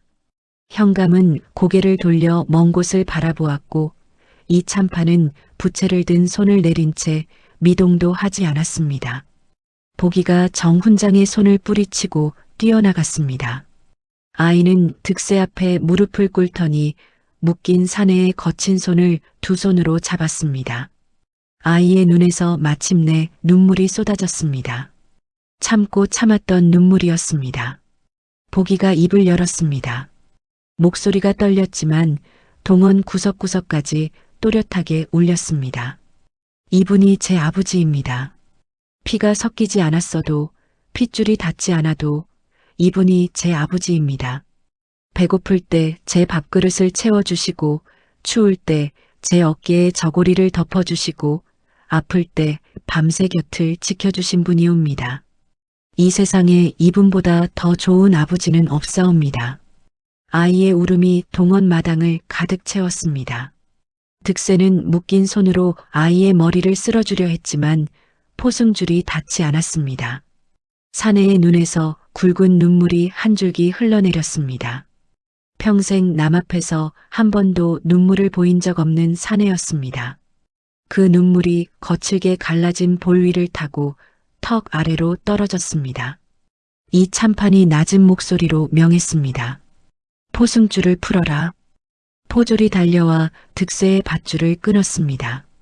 자유로워진 두 팔이 아이를 향해 뻗었고 보기가 득세의 품에 안겼습니다. 아이의 작은 몸이 사내의 가슴에 파묻혔고 득세는 떨리는 팔로 아이를 꼭 감쌌습니다. 한참 동안 아무 말도 없었습니다. 오직 아이의 울음소리와 사내의 거친 숨소리만이 동원을 채웠습니다. 정 훈장이 앞으로 나왔습니다. 노학자는 이 참판에게 읍을 올리고 한 가지를 더 아뢰었습니다. 참판 어른, 이 아이에 관하여 소인이 밝혀야 할 것이 있사옵니다. 정 훈장이 품에서 오래된 서첩 한 권을 꺼냈습니다. 누렇게 빛바랜 서첩이었습니다. 이것은 30여 년 전 소인의 제자였던 선비가 남긴 글이옵니다. 그 제자의 이름은 정씨 집안의 정하연이었고 정하연에게는 딸이 하나 있었사옵니다. 그 딸이 바로 송판관의 첫째 부인이옵니다. 동원이 웅성거렸습니다. 정 훈장이 말을 이었습니다. 소인이 보기의 성을 물었을 때 송가라 하였고 그때 소인은 알았사옵니다. 이 아이가 제 옛 제자의 외손이라는 것을. 소인이 이 아이를 보살핀 것은 인정 때문만이 아니옵니다. 스승이 제자의 핏줄을 저버릴 수 없었기 때문이옵니다. 이 참판이 고개를 끄덕였습니다. 그렇다면 이 아이의 신분을 증명할 물건이 있느냐? 득세가 품속에서 옥 놀이개를 꺼냈습니다. 작은 옥이 동원의 햇살을 받아 맑은 빛을 뿜었습니다. 정 훈장이 그것을 받아들고 자세히 살폈습니다. 노학자의 눈에 눈물이 고였습니다. 이것은 소인의 제자 정하연이 딸에게 물려준 옥이옵니다. 뒷면에 정자가 새겨져 있사옵니다. 정하연의 딸, 곧 보기의 어머니가 아이에게 남긴 유품이 틀림없사옵니다. 이 참판이 옥 놀이개를 받아 뒷면을 확인했습니다. 과연 작은 글씨로 정자가 새겨져 있었습니다. 노인이 고개를 끄덕이며 옥 놀이개를 보기에게 돌려주었습니다. 이 아이는 송판관의 적장자이자 정하연의 외손이다. 신분의 의심의 여지가 없다. 이 참판이 동원 가운데로 나서며 낭낭한 목소리로 선포했습니다. 첫째, 머슴 득세에 대한 모든 혐의를 취소한다. 이 사내는 도둑이 아니라 버려진 아이를 제 몸 굶겨가며 키운 의로운 자이다. 동원 마당에서 탄성이 새어나왔습니다. 둘째, 송마님은 전담 문서 조작, 호적 위조, 고아, 학대, 위증교사, 뇌물 공여의 죄로 관하에 구금한다. 송마님의 무릎이 꺾이며 바닥에 주저앉았습니다. 여인의 입에서 비명에 가까운 소리가 터져나왔지만 아무도 귀 기울이지 않았습니다. 셋째, 아전 박서방은 문서 위조의 죄로 형조에 이송한다. 박서방이 고개를 조아리며 용서를 빌었지만 포졸이 이미 밧줄을 들고 다가서고 있었습니다. 이 참판이 마지막으로 보기를 내려다보았습니다. 넷째, 송판관의 전답과 가옥은 적장자인 보기에게 돌려준다. 호적도 원래대로 복원하라. 아이는 득세의 품에 안긴 채 고개를 끄덕이지도 기뻐하지도 않았습니다. 그저 득세의 거친 저고리 깃을 움켜쥐고 있을 뿐이었습니다. 재산보다 이 사내의 품이 더 소중한 아이였습니다. 송마님이 끌려나가면서 득세를 돌아보았습니다. 여인의 눈이 증오로 이글거리고 있었지만 입에서 나온 것은 증오가 아니었습니다. 미천한 머슴 주제에 어찌 감히. 그것이 끝이었습니다. 포졸이 여인의 팔을 잡아 동원 밖으로 이끌었고 비단 치마가 흙바닥에 끌리며 먼지를 일으켰습니다. 3년 동안 은진 고울을 쥐락펴락하던 여인의 뒷모습은 참으로 초라했습니다. 현감이 이 참판 앞에 다시 무릎을 꿇었습니다. 소인의 처신이 미흡하여 이 지경이 되었사옵니다. 벌을 달게 받겠사옵니다. 이 참판이 현감을 일으켜 세우며 말했습니다. 뇌물을 증거로 보전한 것은 내 판단이 옳았다. 하나 때를 기다린다며 억울한 자를 옥에 가둔 것은 옳지 못하다. 이후로는 약한 자의 억울함을 외면하지 말라. 현감이 깊이 고개를 숙였습니다. 동원 마당에 오후의 볕이 따뜻하게 쏟아지고 있었습니다. 득세는 보기를 아는 채 마당 한가운데 서 있었습니다. 아이의 울음이 그치고 잔잔한 훌쩍거림만 남아 있었습니다. 정훈장이 다가와 두 사람의 어깨를 잡았습니다. 노학자의 입가에 미소가 번졌습니다. 이 참판이 정훈장의 손을 잡으며 말했습니다. 제학이 30년 만에 자네의 서찰을 받고 한양에서 내달려왔네. 자네의 제자도 그 외손도 이 머슴도 모두 하늘이 외면하지 않았구먼. 정훈장이 벗의 손을 꼭 잡고 고개를 끄덕였습니다. 고맙네, 벗이여. 동원 밖에서 누렁이가 짖었습니다. 누렁이가 관아 마당까지 따라와 있었던 것이었습니다. 보기가 득세의 품에서 고개를 돌려 누렁이를 보았고 아이의 얼굴에 비로소 웃음이 번졌습니다. 득세가 보기를 내려놓자 아이가 달려가 누렁이의 목을 끌어안았습니다. 누렁이가 꼬리를 미친 듯이 흔들며 아이의 얼굴을 하찼습니다. 득세는 그 모습을 바라보며 조용히 웃었습니다. 하늘이 맑았습니다. 은진 고울의 3년 묵은 먹구름이 거치는 오후였습니다. 송판관댁의 대문이 다시 열린 것은 동원의 심리가 끝나고 사흘째 되던 날이었습니다. 이 참판의 명에 따라 관아의 포졸이 대문의 자물쇠를 풀었습니다. 3년 만에 열린 대문 안쪽에는 낙엽이 소복이 쌓여 있었고 마당의 자풀이 무릎까지 자라 있었습니다. 송마님이 구금된 뒤로 하인들이 뿔뿔이 흩어진 탓이었습니다.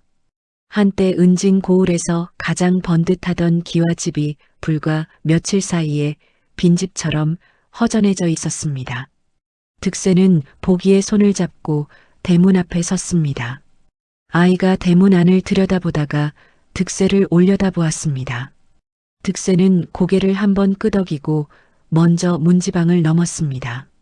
보기는 마당 한가운데 서서 한참 동안 움직이지 않았습니다. 아이의 시선이 안채 마루 끝에 머물렀습니다. 4살 때 친어머니의 손을 잡고 앉아있던 자리, 6살 때 송마님의 호통에 쪼그려 앉아 떨던 자리였습니다. 아이의 눈에 잠깐 물기가 어렸지만 이내 가라앉았습니다. 보기가 조용히 말했습니다.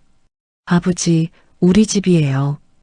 득세는 아이의 머리를 쓸어주며 담담하게 답했습니다. 그래, 내 집이다. 정훈장은 이 참판과 함께 송판관댁의 살림을 정리하는 일을 도왔습니다. 전담 문서가 원래대로 복원되었고 호적에서 지워졌던 보기의 이름이 제자리를 찾았습니다. 송판관이 남긴 재산은 적지 않았습니다. 논 12마지기에 반 8마지기, 기와집 한 채와 행랑채까지 8살 아이가 감당하기에는 벅찬 규모였습니다. 이 참판이 정훈장에게 보기의 후견을 부탁했고 정훈장이 흔쾌히 받아들였습니다. 문제는 득세였습니다. 이 참판이 떠나기 전날 밤 정훈장의 서당에서 3사람이 마주 앉았습니다. 이 참판이 득세에게 말했습니다. 송판관댁의 살림을 맡아줄 사람이 필요하다. 내가 이 집의 관리인이 되어 보기를 돌보는 것이 어떠하냐. 세경도 넉넉히 쳐줄 것이다. 득세는 한참 동안 아무 말 없이 바닥만 내려다보았습니다. 이윽고 득세가 입을 열었습니다. 소인은 세경을 바라고 이 아이를 키운 것이 아니옵니다. 사내의 목소리는 낮았지만 또렷했습니다. 다만 이 아이 곁에 있게만 해주신다면 그것으로 족하옵니다. 이 참판이 정 훈장을 바라보았고 노학자가 고개를 끄덕였습니다. 그날 밤 정 훈장은 득세의 등을 한번 두드려 주었습니다. 평생 처음으로 사람의 등을 두드려주는 노학자의 손이 아비의 손처럼 따뜻했습니다. 이 참판이 한양으로 돌아가던 날 관아 앞에서 득세와 보기가 배웅을 했습니다. 이 참판이 수레에 오르기 전 득세의 손을 한번 잡았습니다. 노인의 눈가에 미소가 번졌습니다. 바보라 불린 사내가 이 고을에서 가장 지혜로운 사람이었구나. 득세는 고개를 숙이고 아무 말도 하지 못했습니다. 보기가 이 참판에게 허리를 깊이 숙여 절을 올렸고 누렁이가 수레 뒤를 졸졸 따라가다 마을 어귀에서 돌아왔습니다. 송판관 댁에서의 새 살림이 시작되었습니다. 득세는 살림을 맡았지만 스스로 양반 행세를 하지 않았습니다. 여전히 새벽에 일어나 마당을 쓸고 외양간에 소죽을 쓰고 장작을 패고 논밭을 살폈습니다. 달라진 것이 있다면 더 이상 굶지 않아도 된다는 것, 그리고 보기와 한 밥상에서 밥을 먹을 수 있게 되었다는 것이었습니다. 득세는 처음으로 제 밥그릇을 가득 채워도 되는 세상을 만났지만 오래된 습관은 쉬이 바뀌지 않았습니다. 밥을 퍼담다가도 무심결에 반을 덜어보기의 그릇에 옮기곤 했습니다. 보기가 웃으며 도로 덜어놓으면 득세는 멋쩍게 머리를 긁적였습니다. 봄이 오자 득세는 움막 앞에 복숭아 나무를 옮겨 심었습니다. 송판관댁 마당 한켠에 구덩이를 파고 정성껏 뿌리를 묻었습니다. 보기가 물을 길어와 부어주었고 누렁이가 나무 둘레를 빙빙 돌며 꼬리를 흔들었습니다. 그 봄에 복숭아 나무는 분홍빛 꽃을 활짝 피웠습니다. 가난한 움막 앞에서 피었던 꽃이 넓은 마당에서 다시 핀 것이었습니다. 득세는 꽃잎이 바람에 흩날리는 것을 바라보며 작은 한숨을 내쉬었습니다. 움막살이가 그리운 것은 아니었지만 그 시절의 고된 하루하루가 이상하게 따뜻한 기억으로 남아 있었습니다. 보기는 다시 정 훈장의 서당에 다녔습니다. 이제 누더기가 아닌 깨끗한 도포를 입고 갔지만 아이의 마음가짐은 달라지지 않았습니다. 여전히 가장 먼저 서당에 도착하고 가장 늦게까지 남아 글을 읽었습니다. 서기를 비롯한 아이들의 태도가 달라졌지만 보기는 그 변화에 개의치 않았습니다. 예전에 자신을 머슴자식이라 놀렸던 서기가 다가와 말을 걸었을 때 보기는 조용히 고개를 끄덕이고 자리를 내어줄 뿐이었습니다. 정 훈장은 그 모습을 바라보며 속으로 감탄했습니다. 가난 속에서도 품위를 잃지 않았던 아이가 부유해진 뒤에도 교만해지지 않는 것은 드문 일이었습니다. 그것은 득세가 말이 아닌 행동으로 가르친 것이었습니다. 이듬해 여름 정 훈장이 세상을 떠났습니다. 오래전부터 몸이 쇠약해졌던 노학자는 서당 뒷방에서 조용히 눈을 감았습니다. 보기는 정 훈장의 임종을 지키며 처음으로 큰 소리로 울었습니다. 득세도 서당 마루 아래에서 한참 동안 고개를 숙이고 있었습니다. 정 훈장의 장례를 치른 뒤 보기는 서당 매화나무 아래에 작은 비석을 세웠습니다. 아이가 직접 글씨를 새겼습니다. 스승과 은인에 대한 고마움을 담은 짧은 글이었습니다. 정 훈장이 떠난 뒤 이 참판이 약속한 대로 한양에서 새 스승이 내려왔습니다. 성균관 출신의 젊은 학자였습니다. 보기의 재주를 확인한 학자는 고개를 저으며 감탄했습니다. 10살도 되지 않은 아이가 사서삼경을 통달하고 시문을 자유자재로 짓는다는 것이 믿기지 않았던 것이었습니다. 학자는 이 참판에게 서신을 보내 보기의 재능을 상세히 전했고 이 참판은 보기를 한양으로 불러올리겠다는 뜻을 밝혔습니다. 한양행이 결정된 날 저녁이었습니다. 보기가 득세의 맞은편에 앉아 밥을 먹다가 숟가락을 내려놓았습니다. 아버지도 함께 가요. 득세는 고개를 저었습니다. 나는 여기서 집을 지키마. 내가 공부에만 힘쓰면 된다. 보기에 눈가가 붉어졌지만 아이는 울지 않았습니다. 대신 득세의 거친 손을 두 손으로 잡고 한참 동안 놓지 않았습니다. 득세가 아이의 머리를 쓸어주며 말했습니다. 어디를 가도 같이라 했지. 몸은 떨어져 있어도 마음은 늘 같이 있다. 누렁이가 두 사람 사이에 턱을 올리고 눈을 감았습니다. 보기가 한양으로 떠나던 날 득세는 마을 어귀까지 배웅을 나갔습니다. 3년 전 아이를 등에 업고 이 길을 걸었던 것이 엊그제 같았습니다. 그때는 쫓겨나는 길이었지만 오늘은 더 넓은 세상으로 나가는 길이었습니다. 보기가 수레에 오르기 전 득세에게 달려와 허리를 끌어안았습니다. 아이의 키가 득세의 가슴까지 올라와 있었습니다. 득세는 아이의 등을 토닥이며 짧게 말했습니다. 잘 다녀와라. 그 세 글자가 사내가 할 수 있는 전부였습니다.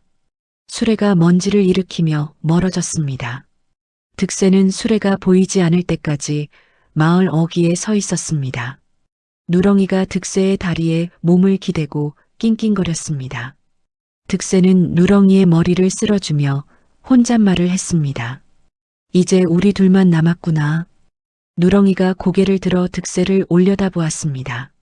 사내는 코끝이 시큰해졌지만 울지 않았습니다. 돌아서서 집으로 향하는 발걸음이 유난히 무거웠을 뿐이었습니다. 세월이 흘렀습니다.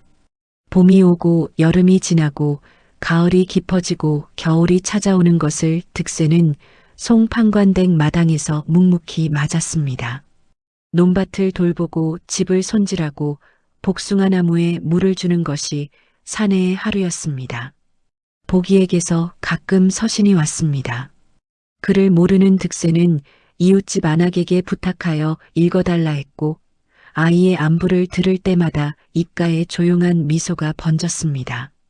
보기가 한양으로 간 뒤 3년째 되던 해 누렁이가 세상을 떠났습니다. 늙어서 걸음이 느려지고 눈이 흐려졌지만 마지막 날까지 마당의 양지 바른 곳에 앉아 대문 쪽을 바라보았습니다. 누군가를 기다리는 것처럼 보였습니다. 득세는 복숭아 나무 아래에 누렁이를 묻어주었습니다. 투박한 손으로 흙을 덮으며 사내는 오랜만에 눈물을 흘렸습니다. 한쪽 귀가 찢어진 겁쟁이 개가 관아옥까지 달려와 옥 놀이개를 물어다 주던 날이 떠올랐습니다. 짐승이 돼 사람보다 의리가 깊었던 녀석이었습니다. 그로부터 다시 몇 해가 흘렀습니다. 득세의 머리에 흰 서리가 내리기 시작했고 한때 장작을 걷더니 패던 팔에 힘이 예전 같지 않았습니다. 그래도 새벽에 일어나 마당을 쓸고 아궁이에 불을 지피고 복숭아 나무의 가지를 다듬는 일과는 변하지 않았습니다. 사내는 혼자였지만 외롭지 않았습니다. 마당 한 구석에 누렁이가 묻혀 있었고 복숭아 나무가 해마다 꽃을 피웠고 가끔 오는 보기의 서신이 가슴을 따뜻하게 채워주었기 때문이었습니다. 어느 봄날이었습니다. 복숭아 나무의 꽃이 한창인 날 송판관댁 대문 앞에 말 한 필이 멈추었습니다. 득세가 마당을 쓸다 말고 고개를 들었습니다. 대문이 열리고 건장한 청년이 걸어 들어왔습니다. 새파란 관복에 사모를 쓴 젊은이의 얼굴에 맑은 미소가 번져 있었습니다. 득세는 빗자루를 잡은 채 멍하니 서 있었습니다. 청년의 눈매가 낯이 익었습니다. 아이의 눈이었습니다. 헛간에서 떨던 6살 아이의 눈, 서당에서 글을 읽던 7살 아이의 눈, 동원 마당에서 울먹이던 8살 아이의 눈이었습니다. 복이었습니다. 청년이 대문 안으로 성큼성큼 걸어 들어오다가 멈추었습니다. 득세를 보았기 때문이었습니다. 흰 머리가 늘고 등이 조금 굽은 사내가 빗자루를 든 채 서 있었습니다. 거칠게 갈라진 손, 바람에 그을린 얼굴은 예전 그대로였지만 세월의 무게가 어깨 위에 내려앉아 있었습니다. 보기의 눈가가 붉어졌습니다. 보기가 관복 차림 그대로 마당에 무릎을 꿇었습니다. 득세가 놀라 빗자루를 떨어뜨렸습니다. 도련님, 이게 무슨 짓이오? 어서 일어나시오. 보기는 일어나지 않았습니다. 흙바닥에 이마를 대고 절을 올렸습니다. 관복의 무릎에 흙이 묻었지만 개의치 않았습니다. 보기가 고개를 들어 득세를 올려다보았습니다. 청년의 눈에 눈물이 가득했습니다. 아버지, 그 두 글자였습니다. 10여 년 전 헛간에서 처음 들었던 그 두 글자, 동원 마당에서 온 세상이 들을 수 있도록 외쳤던 그 두 글자가 다시 마당에 울렸습니다. 득세의 입술이 파르르 떨렸습니다. 보기가 말을 이었습니다. 아버지, 제가 돌아왔습니다. 득세는 아무 말도 하지 못했습니다. 거친 손등으로 눈가를 훔치려 했지만 소용이 없었습니다. 눈물이 주름진 볼을 타고 멈추지 않고 흘러내렸습니다. 보기가 일어나 득세에게 다가갔습니다. 청년의 키가 득세를 넘어서 있었습니다. 보기가 득세를 끌어안았습니다. 3년 전에는 아이의 머리가 사내의 가슴에 닿았었는데 이제는 사내의 머리가 청년의 어깨에 닿았습니다. 세월이 둘의 키를 바꾸어 놓았지만 품 안의 온기는 달라지지 않았습니다. 한참 뒤 보기가 득세의 어깨를 잡고 물러섰습니다. 청년의 얼굴에 미소가 번졌습니다. 아버지, 저 과거에 급제했습니다. 득세의 눈이 커졌습니다. 과거라는 것이 무엇인지 정확히는 몰라도 보기가 해냈다는 것은 알 수 있었습니다. 득세의 입가에 멋쩍은 웃음이 번졌습니다. 그래, 잘했다. 짧은 말이었습니다. 하지만 그 세 글자 안에 3년 세경 대신 쏟아부은 모든 날들의 무게가 담겨 있었습니다. 보기가 품속에서 무언가를 꺼냈습니다. 비단에 쌓인 작은 보따리였습니다. 비단을 풀자 안에서 누비저고리가 나왔습니다. 바늘땀이 고르지 못하고 모양이 삐뚤어진 솜을 넣어 만든 바로 그 저고리였습니다. 득세가 움막에서 처음으로 바느질을 해서 만들어준 것이었습니다. 보기가 한양에 갈 때 가져간 것을 지금까지 간직하고 있었던 것이었습니다. 한양에서 가장 추운 밤마다 이 저고리를 꺼내 안고 잤습니다. 이것을 안으면 아버지가 곁에 계신 것 같았습니다. 득세는 누비 저고리를 받아들었습니다. 손가락 끝에 닿는 3배의 감촉이 그때 그대로였습니다. 품팔이 끝에 얻은 솜을 넣고 바늘에 찔려 피가 나던 손으로 한 땀 한 땀 꿰맸던 그 밤이 떠올랐습니다. 보기가 두 팔을 벌려 소매를 흔들며 웃던 움막 안의 웃음소리가 귀에 맴돌았습니다. 득세는 저고리를 가슴에 꼭 안았습니다. 보기가 득세의 손을 잡고 마당 한쪽으로 이끌었습니다. 복숭아 나무 아래에 이르자 보기의 걸음이 멈추었습니다. 나무 밑에 작은 봉분이 있었습니다. 누렁이의 무덤이었습니다. 보기가 무릎을 꿇고 봉분 위에 손을 얹었습니다. 청년의 목소리가 가늘어졌습니다. 누렁아, 나왔다. 봉분 위로 복숭아 꽃잎이 하나 떨어져 내렸습니다. 바람이 없는 날이었는데 꽃잎이 봉분 위에 사뿐히 내려앉은 것이었습니다. 득세와 보기는 한참 동안 말없이 그 꽃잎을 바라보았습니다. 저녁이 되었습니다. 득세와 보기는 안채 아궁이 앞에 나란히 앉았습니다. 3년 전 움막에서 그랬던 것처럼, 섣달 금은밤에 그랬던 것처럼. 달라진 것은 아궁이가 넓어지고 방이 따뜻해진 것뿐, 나란히 앉은 두 사람의 모습은 그때와 같았습니다. 보기가 득세의 팔에 기대었습니다. 어린 시절의 습관이 몸에 배어 있었습니다. 득세가 아이의 머리를 쓸어주려다 멈칫했습니다. 아이가 아니라 어엿한 청년이었기 때문이었습니다. 하지만 보기가 고개를 기울이자 득세는 예전처럼 머리를 쓸어주었습니다. 손끝에 닿는 머리카락이 예전보다 억세졌지만 마음만은 그때 그 아이였습니다. 보기가 조용히 말했습니다.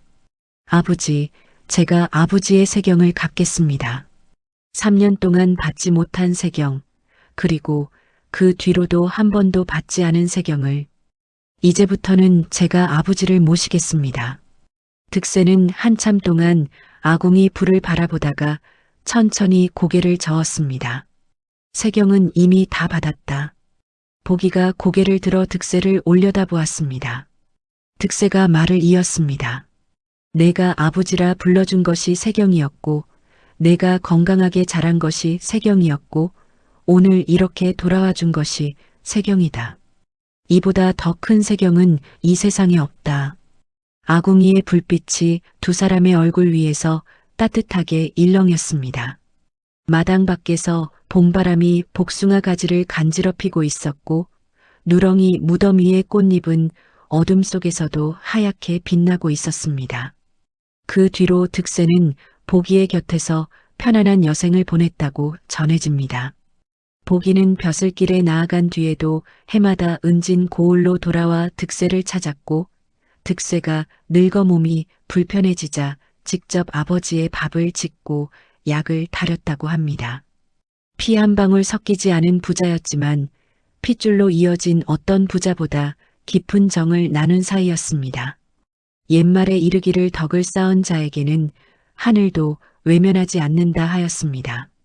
3년 세경 한 푼 받지 못한 바보 머슴이 세상에서 가장 값진 것을 얻었으니 그것은 논도 밭도 금은 보화도 아닌 아버지라 불러주는 한 사람의 마음이었습니다. 기른 정이 핏줄을 넘어선 이 이야기는 은진 고을에서 오래도록 전해져 사람들의 가슴에 따뜻한 불씨 하나를 남겼다 하더랍니다. 오늘 이야기 마음에 깊은 울림이 있으셨는지요? 구독과 좋아요로 소중한 인연이 이어졌으면 합니다. 여러분의 따뜻한 마음에 가슴 뭉클한 사연으로 정성껏 보답하겠습니다. 지금 어느 지역에서 함께하고 계신지 편하게 댓글로 말씀 주시면 감사한 마음 담아 반갑게 인사 올리겠습니다. 댁내에 늘 평안이 깃들길 바라며 지금까지 조선야담소였습니다. 감사합니다.